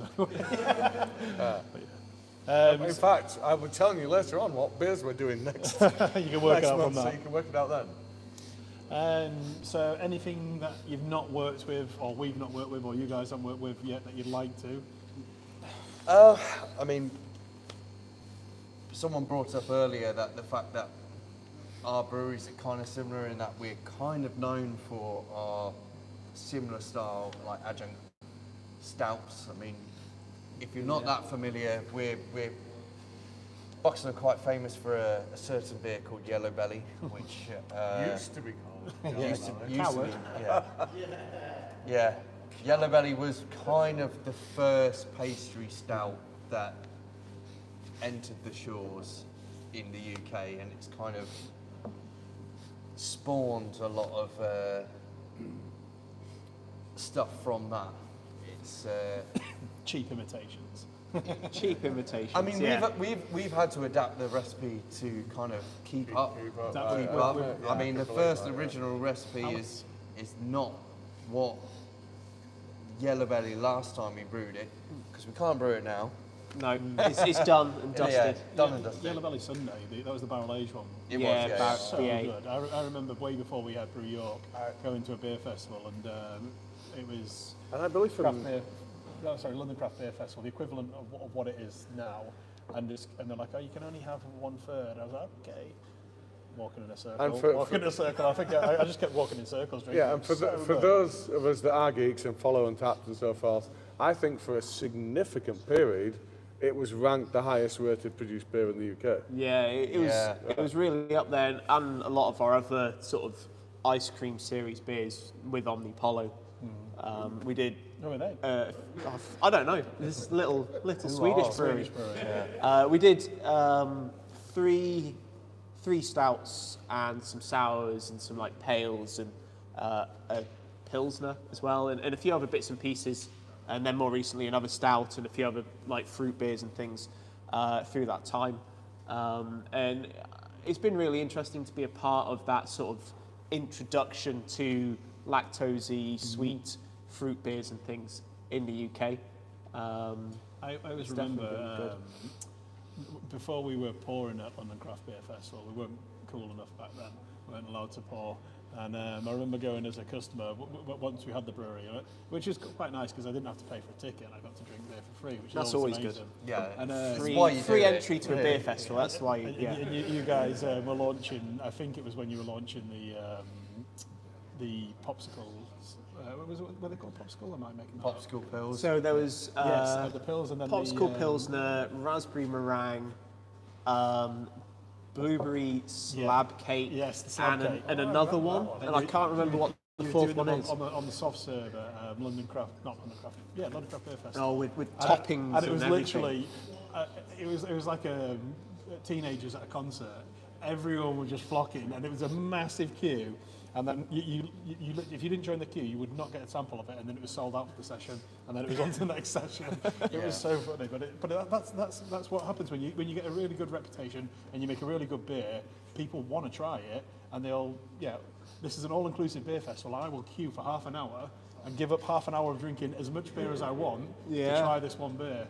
And that was amazing, and you guys did so well to brew those awesome beers and be the focus of the craft beer scene, which is it was a crazy time back then. I was working in our bar in Buxton, the Tap House, and I do distinctly remember people turning up because they'd been to Indie Man in Manchester and they hadn't managed to get any of the ice cream beers. So they just Travel all the way to Buxton. got the train to Buxton. It's an hour. It was definitely. And they just rocked up. And it? they're like, oh, do you have X, Y, and Z? Soft serve stuff. Yeah, that would have been Yeah. nice. Yeah. So yeah, people were rocking up for these beers, and that was early on in my craft beer journey, actually, and it was really a bit of an eye opener to see how into beer people can get.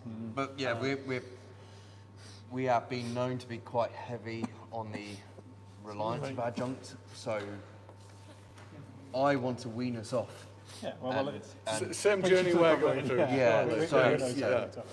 It's a reputation that we're pleased with. We're not pleased that people think of that of us, but people like our beers, they love your beers. That's a nice thing to be, and we'd like them to love all our beers, regardless of whether it's got adjunct in or not, and we hope that people do feel that way, but we are a little bit paranoid sometimes that people think, oh well, they can only make good beers if they've got that in it. Yeah. And we don't feel like we are. We think we've got a great portfolio. We're being directed towards questions, getting but worried. before we do that, I just want to do one thing, and this is prompted by John, who's sat at the back of the room over there, who directs our bar operations. Dobbo. He just reminded me of something that a few people have said. When our two breweries came together, the assumption was we would do something dark and stupid, and we haven't done that. Yeah.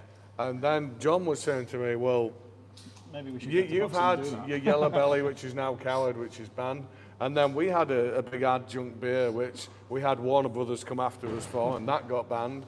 So maybe if we did get the opportunity to work together again, Yeah, we'll maybe do something that'll get banned within 6 weeks. Yeah. Don't you worry. We'll Let's go do that. aggressive on the litigation and make sure that we. Yeah, the aim is that we Hey, have some you lawsuit belly. after us under, within a few weeks. So a couple of questions. A few of them pointed at you guys. So Buxton, do you have reverse osmosis for your water? That's from Hazy Haze. No, We do like nothing. reverse osmosis would not even touch where our water is. Like honestly, it's better than our own. I'd just like to reiterate my jealousy from earlier. Buxton, really good question actually. Buxton, do you use tap water or do you have access to the Buxton spring water?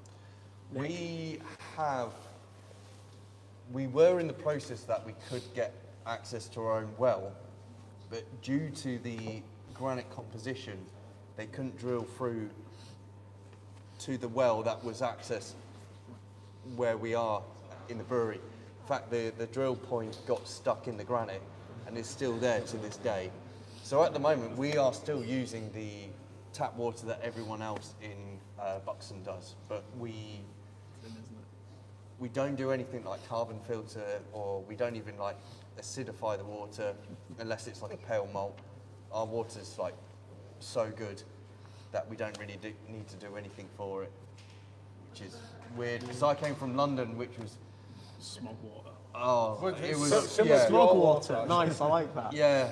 I mean, Good for porter. this sums up London water. I got a phone call from the board that dealt with like the effluent that went into your drains, and they were talking about the process of how we would remove what went into what we put down the drains. And I said, like, this is what we have, like all this like alkaline, the organic material, the acidic kind of materials that go down it, and they're like, oh yeah, that's nothing. Like, and it was a lot. And they're just like, yeah, that's nothing. Like, I wouldn't even bother in doing anything to clean up the water, and that was it. So yeah, when you're in London, never drink the water. What Yeah. breweries put down the drains in London cleans the sewers because of all the other shit that goes down there. Oh yeah, it just makes room for all the turds that come after it. So we're going to do a few more questions. While we're doing a few more questions, we've got 2 more beers to get through. So should we go to Rodney, you Tonka, and while we're getting the beer ready? Yeah, sort the beer rattle out. through And some, yeah. we'll move on. So we have a question here. It's not signed, but I think I know where it came from. I saw him scribbling on some paper. Nick, Jan, everyone. Doesn't even name us. Everyone. What do you think forgotten about our names. What do you think about the British hops that CF Charles Farham, who happened to be in our brewery today. So we had. I'd like to say that note is also written like a ransom note. Like, who the fuck writes it all in capitals? Underline. It's almost like you got a pen and you went. Well, maybe Nick can Decipher. start and then you can respond. Well, let me give some context to it first before Nick responds. So we have had Paul Corbett and Beth here today, and Paul is the MD of Charles Farham, and Beth is like our local sales rep, and they represent the UK hop industry, and they do way more than that. They bring in hops in from all over the world, but they are the premier UK hop representative reseller. And courtesy of Josh joining us a few months ago, he's asked us to take another look at English hops, because we've always dismissed them. Our name is Brew York. We are very, very much based on making beers out of American hops. And American hops do have this intensity that you would never associate an English hop with. So Paul and Beth had come here today, and we did what you call a rub, where you'll take the hops, and you rub them in your palm. Do you want me to do a little demonstration? Yeah, Dan's going to do a little demo, right? You get some, Hops. you kind of squish them in your palm, you kind of generate some heat because that makes the aroma come out, and then you put your nose to it and you give it a little bit of a sniff. And what you're hopeful of is that what you are smelling there, that's what you're going to be able to get into the beer. So Paul and Beth were here today, and we went through their latest hop development program, Hops. And there was a couple there where I did have to go back on what I said before, which is I have said, as a brewery, we will never work with English hops because I don't believe they can deliver in the way that US hops can deliver. East Kent Goldings! But I may have had my head turned today, but it's one thing, I will caveat this by saying, it is one thing to have the hop in your hand and to smell it. It's quite something else to translate the flavour and aroma of that hop into a beer. So this is only the first step. Yeah. Now we need to do trials, and if that translates into the beer in a way that I'm comfortable with, then maybe this becomes more of a thing in our portfolio, a part of our arsenal. Yeah, we at Buxton, we've sort of been on board with British-grown hops, I think, since sort of the spring or the summer last year. Yeah. We have done 8 single hop IPAs. We've done a few others, including Brit Hop, which is one of our supermarket lines. And they are Charles Farham are really pushing to go toe-to-toe with US hops in terms of tropical fruit flavours. And they've really come a long way. Today we tried different years, basically, different generations of hops, and every generation you move through gets more and more tropical. And the nice thing is that Paul was saying he is surprised at where they've got to at this point, and actually he's really interested to see where they're going to go with it. It's been pretty interesting to be a part of that journey and a bit of a test bed for these modern British hops that aren't necessarily in like your real ales and are in sort of more modern craft beer, I guess, as well. And it's definitely been an eye-opener because it's not like your Fuggles and your Goldings and all the hops that Britain's known for. It's an interesting one because we've got a question here. It says, talking of hops, my relatives used to pick hops in Kent. Where do traditional hops sit, UK English hops sit? So that's following up from that. So traditional English hops for us would have been, they're used for English bitters or more trad style beers, whereas all these work development that the English hop growers are doing is catching our eye. So it's definitely To give a classic English hop a flavour characteristic, twiggy. Yeah, that's where I'm going. Hedgerow. We either call it hedgerow or grassy or twiggy or old man.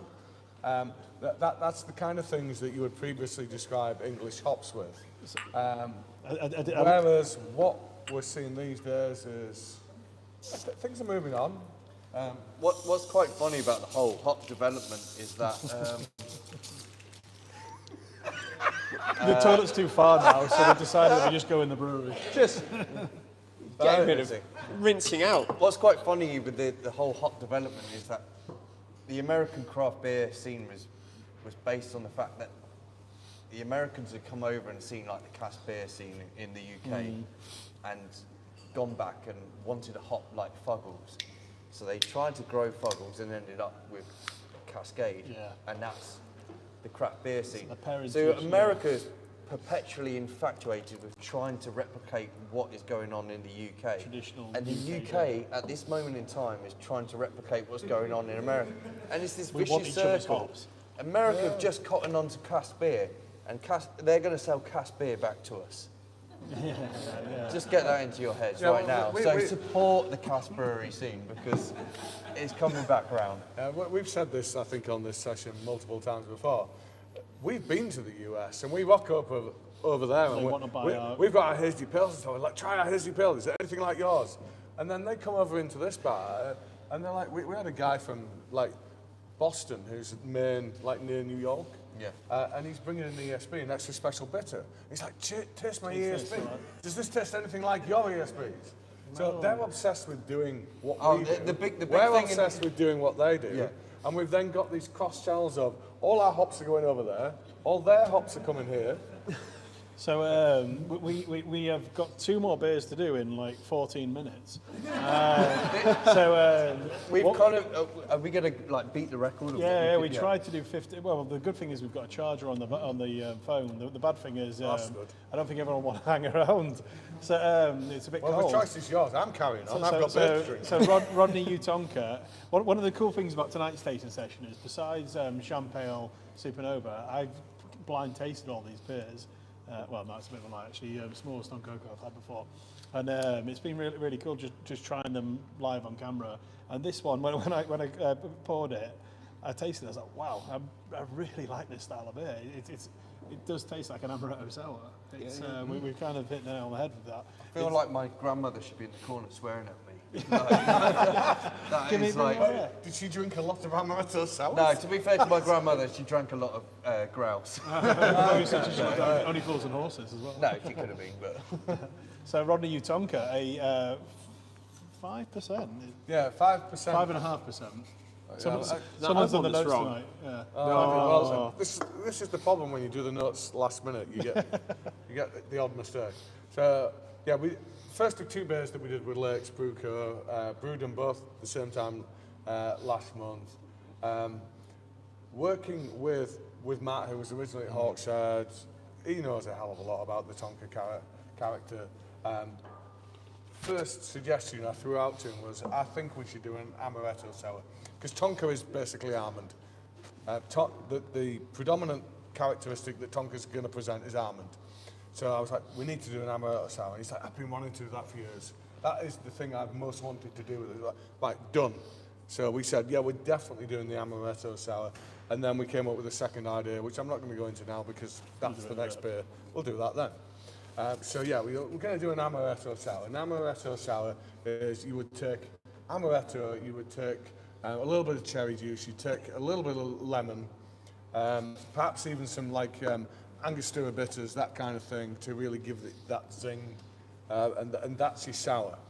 So we've got the cherry, we've got the lemon that comes in, that's doing the kind of Angostura bitters type thing. And then we've got masses and masses of Tonka in here, pretty much as we've ever put in any beer, to really kind of amplify that almond characteristic. And linger on the tongue. to get that amaretto kind of coming through. And I think it works. I think we've done it. We're obviously massively biased. We've effing love Tonka. I almost said it, but oh, come on. I'm muting myself. But sorry, I can see her. She's not listening. But yeah, love Tonka. There's a lot of people out there who don't, which means they're wrong, but that's their problem. It's just nice to do something other than a stout with Tonka. So to do, we like to try and push the flavours out there, and this is pretty cool. I'm really, really pleased with this. It's something I could easily drink. I feel like I should be sat in a whiskey bar, like a speakeasy sort of thing. Having some sort of special glass. Yeah. Like listening to some cool jazz, rather than a fucking crazy brewery. But I really enjoy it. I love amaretto. The downside is I've got a nut allergy. but I love it and I don't care. Oh yeah, sorry, you did actually tell us that one. Yeah, no, I did. I just actually ignored told you for a change. I normally don't, but Well, If his throat this goes is great. like twice the size, then yeah, no, this is great because it Epic doesn't pen have like it doesn't cause any issues. And weirdly, like years ago, I can't remember the name of the actual beer, but it was definitely like an Amaretto Tonka beer. It's one of the first Brew York beers I tried. That rhubarb Streisand, something else. But yeah, it stuck in my head from then. Just As long because as it's stuck in your head and not your throat. it's stuck in my head, not my throat. I'm still here breathing. My turn. It's just unique. I think It's- I've yeah. completed the description, so we can move on to the next bit. Don't forget to mute. Yeah, exactly. Good point. So, one of the things that people like to listen out for on this stream is what's happening on the subs box next month. So we've got a pretty cool box coming up. The beer we brewed today. So through the air gap, that'll be in the box. So we'll be doing that live on next month's tasting. We've got a new pale ale, another Amarillo-driven pale ale, 5.1%. It's called Where's Tony?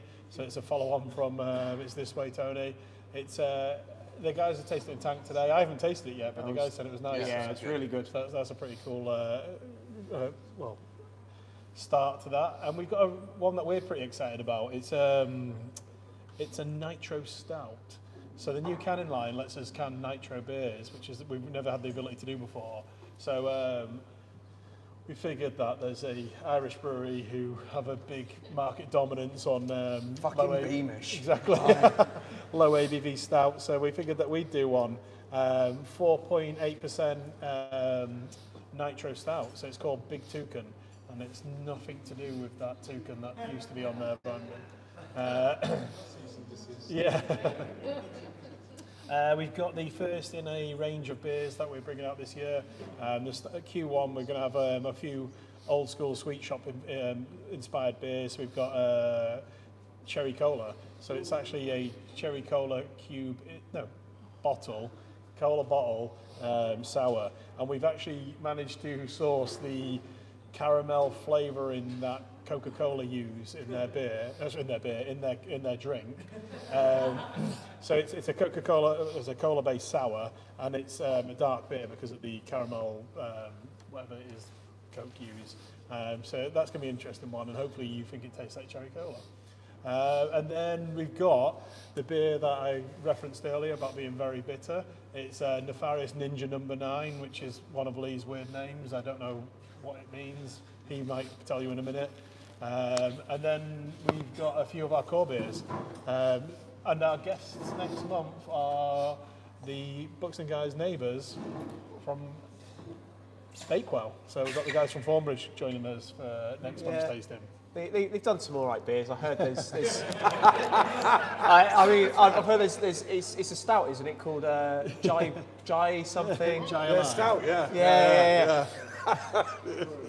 No. So that's what we've got coming up next month. So it's a really cool box, and we've got a couple of other interesting beers in there that we haven't mentioned. So you'll see when they turn up. Are we back to questions? Question time. Not some of us are, anyway. Right. Well, I have one, and I can read half of it, but I'm going to need some. So basically, it's about our single hop series, Lupulus X. And beyond that, I'm not too sure what it says. I was just asking, because you Lupulus X. Was he seriously expected to read that? No. But I just put it there so I get my question in. Yeah. Right, which you're not going to have to tell me, and I'm going to have to relay it to the camera. So what's the question? I love the Lupulus X that they put in the Tesco's. I love what I did was you made a base malt, base beer, and you did different hops and all that. Yeah. Right, and this is a long time for people to wait, so am I going to have to break this question down? So you really love the Lupulus X beer that you guys have put into Tesco? Beers, yeah. Multiple of. Did it give you good feedback, and was there anything interesting about the different hops that we used and stuff like that? Yeah. Awesome. So. Sorry, before you answer that, I need to make everybody for know it. what the question was. So series of beers, Lupulus X, into Tesco. You did every single one with unique hops. What Yeah. kind of feedback did you get back on those individual hops, and what did you learn from that? Is Yeah. that about right, Anne? Yes. Yeah. Yeah. So our Lupulus X series it's a number of years old. It's a 5.4% IPA series, and it is the same base beer across the range. 2 iterations, Lupulus X Citra and Lupulus X Mosaic, have gone into Tesco. And one of the awesome things about that series is that we basically get to discover things about individual hops, and it has led to beers off the back of us learning about these different individual hops, particularly with these modern British hops. The next 2 that are coming out are actually Slovakian hops. We are doing Lupulus X Styrian Dragon and Styrian Wolf. Styrian Wolf, I know. I don't Which know Dragon. are pretty awesome names, like dragons and wolves. They're some of the best animals. They also have eagle now, I understand. Really? Yeah. Well, maybe we'll do that one next. Some of those reveal trade secrets instead of you. But yeah, Not quite. not quite. It's coming up. Lupulus X, Styrian Wolf, and Styrian Dragon are the next 2. They're like imminent. And yeah, like the Lupulus X series has taught us a lot about the flavour and aroma profiles of certain hops. And I think it's something we're going to keep going back to occasionally as well. I really like the way that it worked, that it was a base beer and you just go, oh, that's the difference between the hops, and it educates you, and it's available in Tesco. Yeah, that was a... So Ant, for those off camera, is saying that he really loved how you were able to do the different individual hop characteristics, but not only that, it was accessible because you were able to get it in Tesco. Yeah, So yeah. we need to go on to the last beer because everyone Absolutely. in the audience is freezing because we've had the heating off for 2 hours. I can see everyone's breath. You're not the only one. I can see our breath. And there's a reason I've been sitting here with my hands in my pockets for this whole time. I mean, it's a good thing we've got 5 beers. It's more of a beer jacket. Jackets, yeah. Well, this last one's going to be a real warmer. Yeah. Right. That's your cue to get us some beer.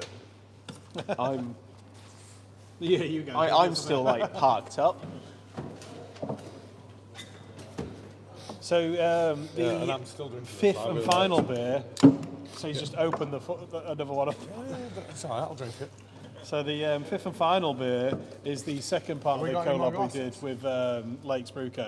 Yeah, So that'd be Origami handy. Black Belt was a very loose two reference glasses, to Only Fools and Horses. So it was actually a quote, wasn't it, from Del Boy? Who's the big Only Fools fan? Is it Matt? I guess Well, Rodney, Tonka's idea. That was That was actually my your idea, idea, wasn't it? And then Origami Black Belt was Ant's idea.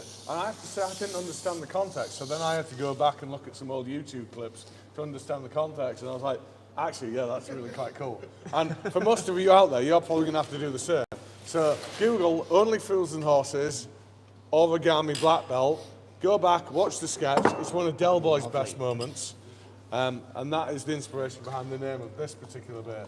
So Nice. we've got the Rodney beer, which is the one we've just consumed, and now we have the Del Boy beer, which is, Origami Black Belt. And? Prompts. We need please. prompts. So it's obviously got Tonka in it because it was us and the guys from Lakes. It's a Brew York beer. And yeah, double whammy of Tonka. So 10.6%. It's actually the beer itself is actually a little bit stronger than that. Well, it's about 12. So mute whatever Lee just said, and we'll tell you it's No, it says 11.6. It's in spec. No, yeah, exactly. no. When we designed the beer, it was supposed to be 10. Really? The yeast got a little carried away. Right. What yeast are we using? Nottingham. Yeah. So Yeah. 11.6% ginger, maple, and Tonka Imperial Stout. So a few different flavours there to incorporate into that beer. The Tonka is is kind of how we normally infuse the Tonka. But the ginger and maple ended up a little bit different to how we'd hoped. The ginger, we think, prominent enough. The maple, we were a little bit disappointed with how the maple flavouring came through. And it was due to the batch on the specific maple we got. The previous time we used it, tasted amazing, super intense flavour. This time, I get it. I mean, I get it my aftertaste, but it's not as intense as you'd hoped, is it? Yeah. To be honest, I actually think it balances very well. Like, we've worked with maple before, and like It can overpower everything. yeah, it's pretty. It's a I know it. I know it's there. Yeah. But it's a bit like drinking a gingerbread man, which is great. which I'd quite like to do. Yeah, absolutely. Friday nights drinking a gingerbread man. Could be the next Shrek film. Yeah, Shrek 17. Do you know what? When I said to Josh we're going to get Nick on camera, he said he's going to do accents at some point. Well, it took till the 5th beer. You've not done your Josh one yet. I'm not allowed to do my Josh one. You what? Josh accent. What about? Yeah. So I think the maple does come through. I don't think it's. I think it's subtle, but I think it comes through. It's And very finely balanced, Yeah. and like Maple's aftertaste, right? Yeah. At the very end, like ages certainly after. with ginger as well. Ginger is something that like such an overpowering flavour, isn't it? If you use it. It's a weird thing, and I'm sure you gents have experienced this, where you have a beer in tank and you taste one thing, and then you package it and you're like, well, is that the same beer? Yeah. Because when I drank this in tank, I didn't get maple. I got ridiculous amounts of ginger, and I was really concerned that the ginger was going to be too dominant in this. Whereas now I do get the ginger, and the maple's coming through more than I thought it would. Sample taps. It'll be a little some beer left in the sample, not in the sample tap itself, but in the hole where the sample tap leads to, and then your first bit of the taster hasn't had the infusion. The rest of the beer in the tank has, and you're just getting the bit without the infusion. Yeah. it's also like carbonation, the time it takes to when you're going through a the lot to it, yeah. canning process, it like shakes up everything, and it takes some time to just like settle in the can for a bit. Honestly, think like the best time to drink a beer after it's canned is probably about 2 weeks after. Let it settle down a bit. Yeah. But I mean, I like it. I think it's almost a liquorishy kind of characteristic. I get that. Yeah. I get that. I love it. I think it's the other benefit of going into this blind. I'd heard a few things about, oh, wish it was that or that. I really like this. I think it's really cool. I can't think of another beer with ginger in it. I'm sure there are some, but I can't Blandford think Fly of by We've got one on the bar at the moment. Fairy Tale of Brew York. There we go. Well, Fairy Tale of New York. The beer with ginger is Hardywood's. Hardywood's Gingerbread Stout in the US. Yeah. So, No, actually, I've had that. It was generously gifted by a Big visitor shaker. to our Big shaker. tap room at the brewery. it was probably And then- Luke, our sales rep, who used to work for I you. Who can't- basically still walks around with the bottles now. Yeah, no, I can't remember who it was now, but it was sat in the brewery for years, and unfortunately, I don't think it was one for aging. But yeah, that's a good point. I'd completely forgotten about that one. So the other thing about Origami Black Belt is dark beer, stout, complex malt bill. So 8 different malt grains, and in this one in particular, our favourite was the Midnight Wheat, which I like to use one of 2 things these days. It used to be roast barley. More now I'm going about the subtler kind of roast character. So I either use Carafa 3, which is a dehusked, debittered barley, which means you get that kind of dark character without the kind of astringency it might bring across. But I'm also using Midnight Wheat these days, which is essentially the wheat equivalent, which, to my palate at least, is an even softer way of kind of doing that type of thing. But yeah, the other thing that's in there is Special B. And Special B, I have a real special place in my heart for. It's the B stands for Belgian. It's a special kind of malt that has this biscuity, raisiny kind of character, and if you use it in the right quantity, I really love what it can do in your big beers. So, given its 9:05. We aren't going to quite wrap up, but we're going to get it done in the next probably 10 minutes. So, Are we spring Boo! season? Yeah. We're going over schedule. So one of the things, we've got a couple of upcoming beery highlights, then we've got a couple of questions. Before we do, I want to do this question now and ask it now, and we'll answer it in a minute, because it's quite an interesting one. Who are the best breweries in the country right now? So have a think about that for when we have done the next. And we're coming back to that one, are we? We're not answering So we that have one to now. think about it. Yeah. So upcoming beery highlights. What's cool and what are we excited about over the next month? Well, I'll start us out. So this time next month, we're working with Thornbridge. They're going to be on the YouTube next month. For us, when we started out on our journey, there were a few breweries we always wanted to work with. Magic Rock was up there. They sold out. We didn't see that one coming. Beavertown was one of them. Well, you'll see there's a theme here.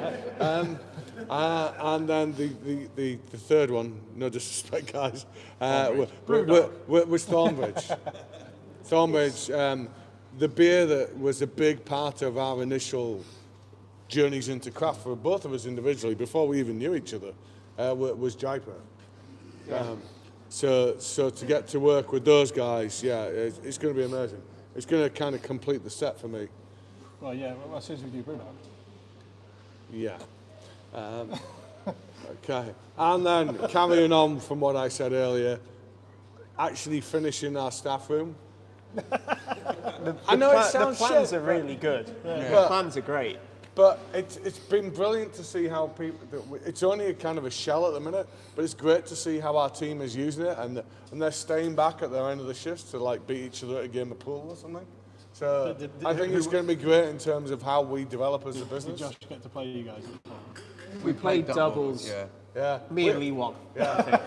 All right, so you split. Yeah. Me and Dan beat Josh and Nick. Yeah. Answer the question. Who are the best brewers in the country? Yeah, we're coming back to it. Oh, right. Coming back to it. We're not doing it on camera. So for me, upcoming highlights, really excited to be planning. Did anyone see on the back of their booklet this month? April. 0904. Are we allowed to talk about that now? So that's our 6th birthday. And our 6th birthday is going to be a fucking huge party. So no, we're going to do a big birthday festival. That's the first F1. I feel left out exactly. now. I haven't fucking done it yet.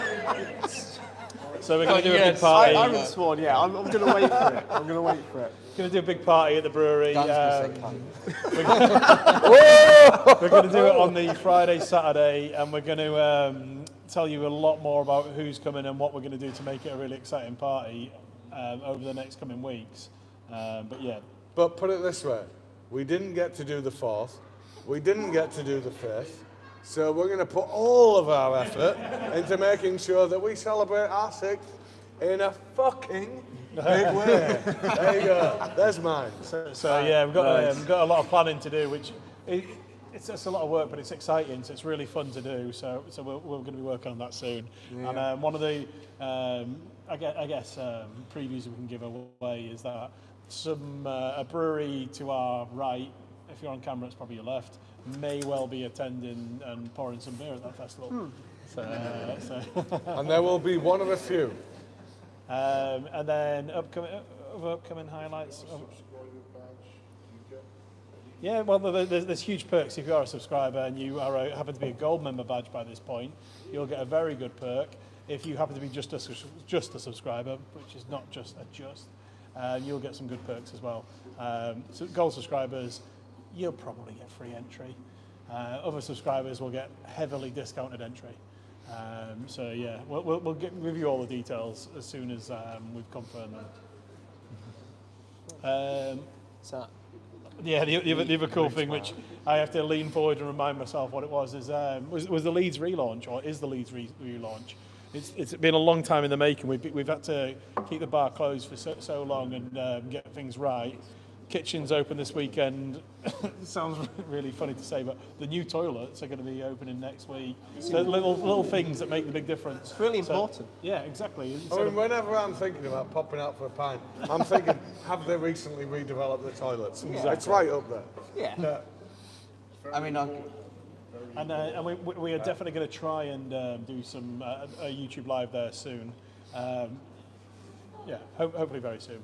Right, you Well, guys. hopefully next month, Us. but we'll see. We'll see. We might have visitors next month when we're doing YouTube live. Oh, yeah. Aren't you having our neighbours We are. over? Yeah, or maybe something? not next Come month. across the lanes with us. I retract that statement. Yeah. Yeah. So for us, one of the big things coming up is we are like putting the final touches to our year plan in terms of beers. Basically, we're going to brew and points we want to hit, because there's definitely key points within the year as a brewery that you would kind of want to tick off. So one of the things we really want to do, and this is particularly something that Nick wants to do, is Oktoberfest. yeah. Want to smash that this coming Are year. you going to go full on like Idaho Marzan style? Yeah, so it's So you talk about outfits, not beers. And outfits as well. yeah, I mean, yeah. I've done the whole like lederhosen and kind of get up before, but I think it's for us where we are. Like the ideal crossover would be to engage with the rest of Buxton. Like something like an Oktoberfest is a good like gateway period for them to kind of get involved. Like I can see like when you open it up to like just a standard beer festival, you're just gonna.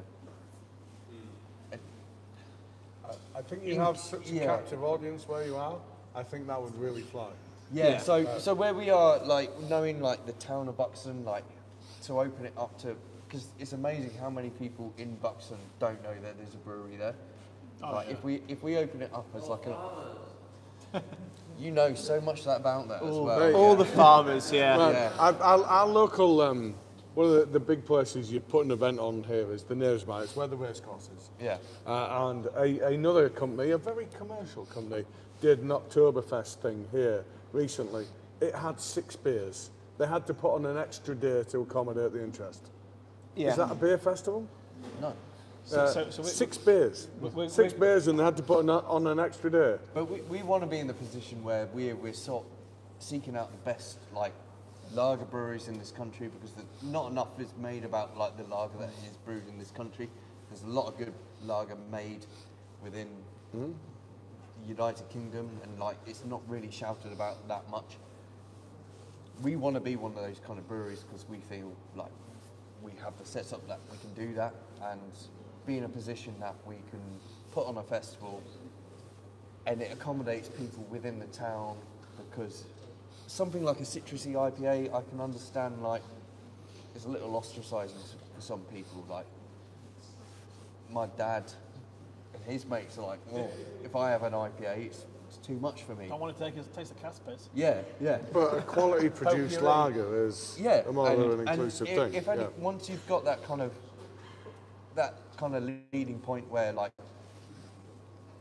someone's like, oh, this is actually good, maybe I'll try something else. It's a gateway. It's piquing interest. That's what we need to do first. And I think that's where we are. That's like the best thing to do. Yeah. We'd love to come, by the way. Yeah. Yeah. No, that's noted. Oh yeah, apparently we just invited ourselves. But yeah, we'll be there. It's definitely like. Well, it's all right. You got like 9 months to sort yourself to out. get a good one. It's definitely like a key point that we'd love to hit, along with all the other one-off brews and collabs that we want to do, and return legs and stuff as well. And then outside of that, so far this year, we've basically just brewed like the beers we're known for. So the first brew of the year was Buxton Spa, which is one of our pales, which is an evolution of the very first beer ever brewed under the Buxton Brewery banner. So we're definitely really looking forward to brewing the very first one-off, super hypey beers. Don't know what they're going to be just yet. We want to push ourselves this year. That's the basic thing. We want to really like bring our name back into the forefront of things, and I honestly think like the stuff that we're doing with the barrel aging like is going to be super unique, super like out there, like. Yeah. And Well, it's a good thing for people to get involved in. Like, I'd like it with everyone that comes to our place to a collab. Like, we do something super unique working with woods because it's. yeah. Well, part of the barrel program, we've all or blending program and stuff. We've already released. We did a grisette, which similar to a saison, 3.8%. Part of the dry hopping was with dried flowers. I've heard good things about this, courtesy of Josh. Chamomile, calendula, and I can't remember the rest. I can't hear, but it was great. It's really cool. It's like very light and delicate and floral. So hopefully that sets a benchmark for what's going to happen going forward. Well, we're going to move on to some Well, final we've got questions. loads of questions, and one of the things we're going to do while we're doing these questions is Andy, John, or Liam. One of them is going to put the heating back on for the audience, and we're going to talk a little bit louder while we answer the questions. So we're going to get some. I think I don't have to talk much louder. I don't think. So. If one of you guys could put the heating on, that'd be amazing. So if we go into the last questions, so Nick or Lee, how do you see the future of craft beer, styles, trends, business models? I'll answer that. It's all about New England IPAs. Yeah. Surely. Well, I'll start us out, Nick. In less than 20 words. Yeah, less than 20 Less- minutes. Less than 20 words. Less than 20 That's a words. fucking challenge. Okay. That's like 4 words gone. Lagers, sours, hopefully more West Coast IPAs. Boom. Done.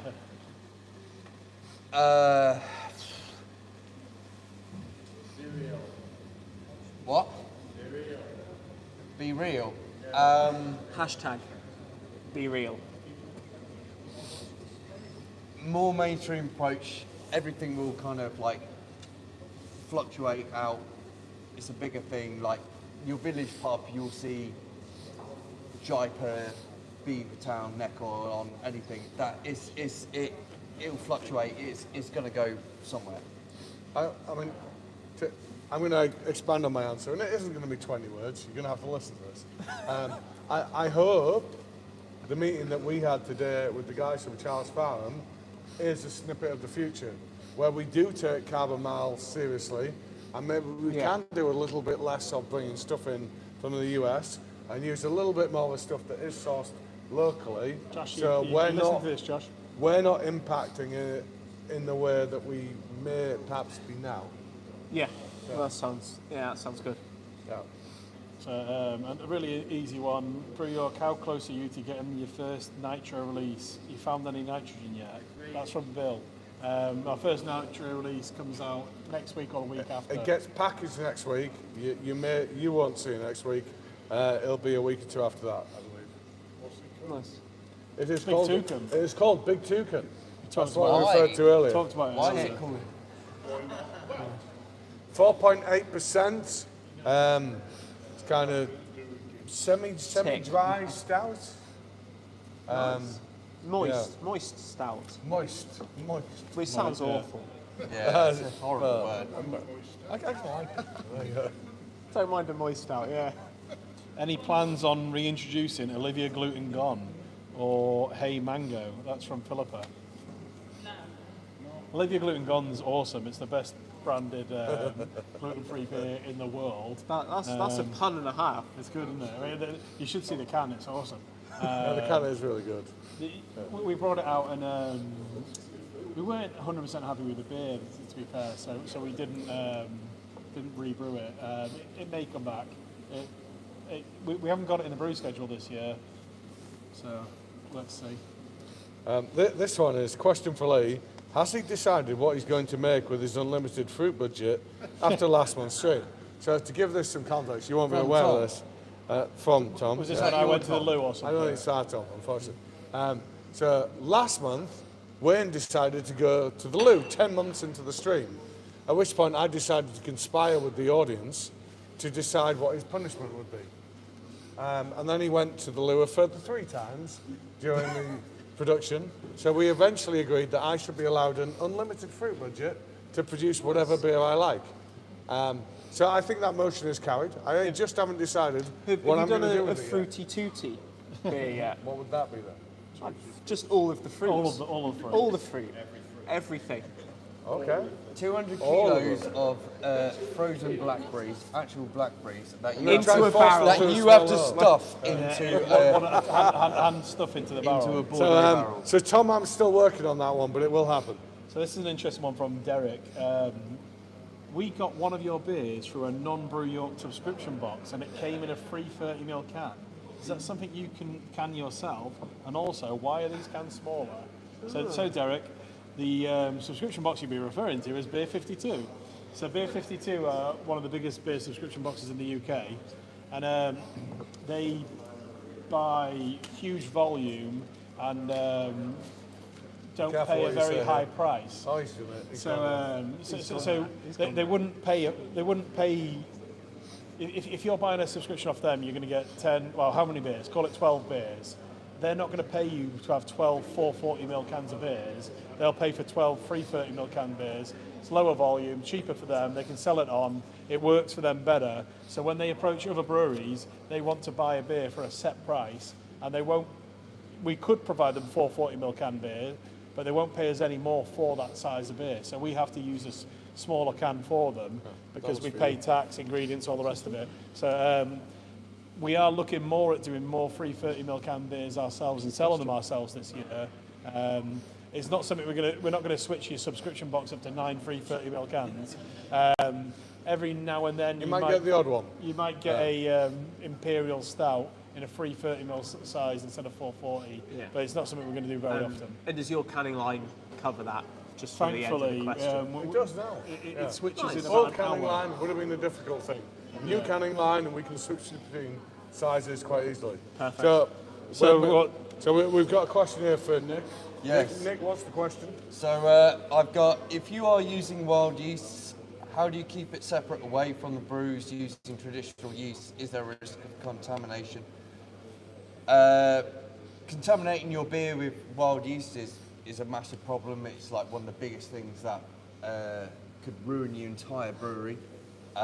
When we come to using wild yeasts, we have a separate site where we inoculate our beer with wild yeast. The easiest way to do that is to basically have a means that can fully transport your wort away from your site. We tend to do that with like plastic IBC containers, and that means that we can fully inoculate our yeast with the wild yeast that we want to use, and it doesn't have any contact with anything within our usual brewery site, because that will be the end of the day. If it Every happens. single beer you bring out Just- from that point on is Just to wild yeast. throw in my swear word of the night, it'd be fucking awful. Yeah, there we are. And there we have completed the quad. Yeah. Excellent. So apologies if we haven't answered your question. We've obviously gone on quite long. But thanks everyone in the audience, thanks everyone at home. And hopefully, if we didn't answer your question, join us next month and we will answer it. Yeah. Sorry about that. Yeah. But hopefully you've enjoyed the night. So Cheers, it's guys. been And fantastic. thanks to our guests as well. Yeah. Sorry. Thanks to our guests. To Nick, to Dan. If I can have a little bit of quiet. So if you would like to get your feedback into us, if there's anything you'd like to see us do differently next time, I may have been joking. If there's anything you want to see different next time, if there's any questions you want to throw in advance for next time, get that into info@brewyork.co.uk. Thank you guys. It's been a Cheers. great session once again. Cheers. There we are. Thank you guys.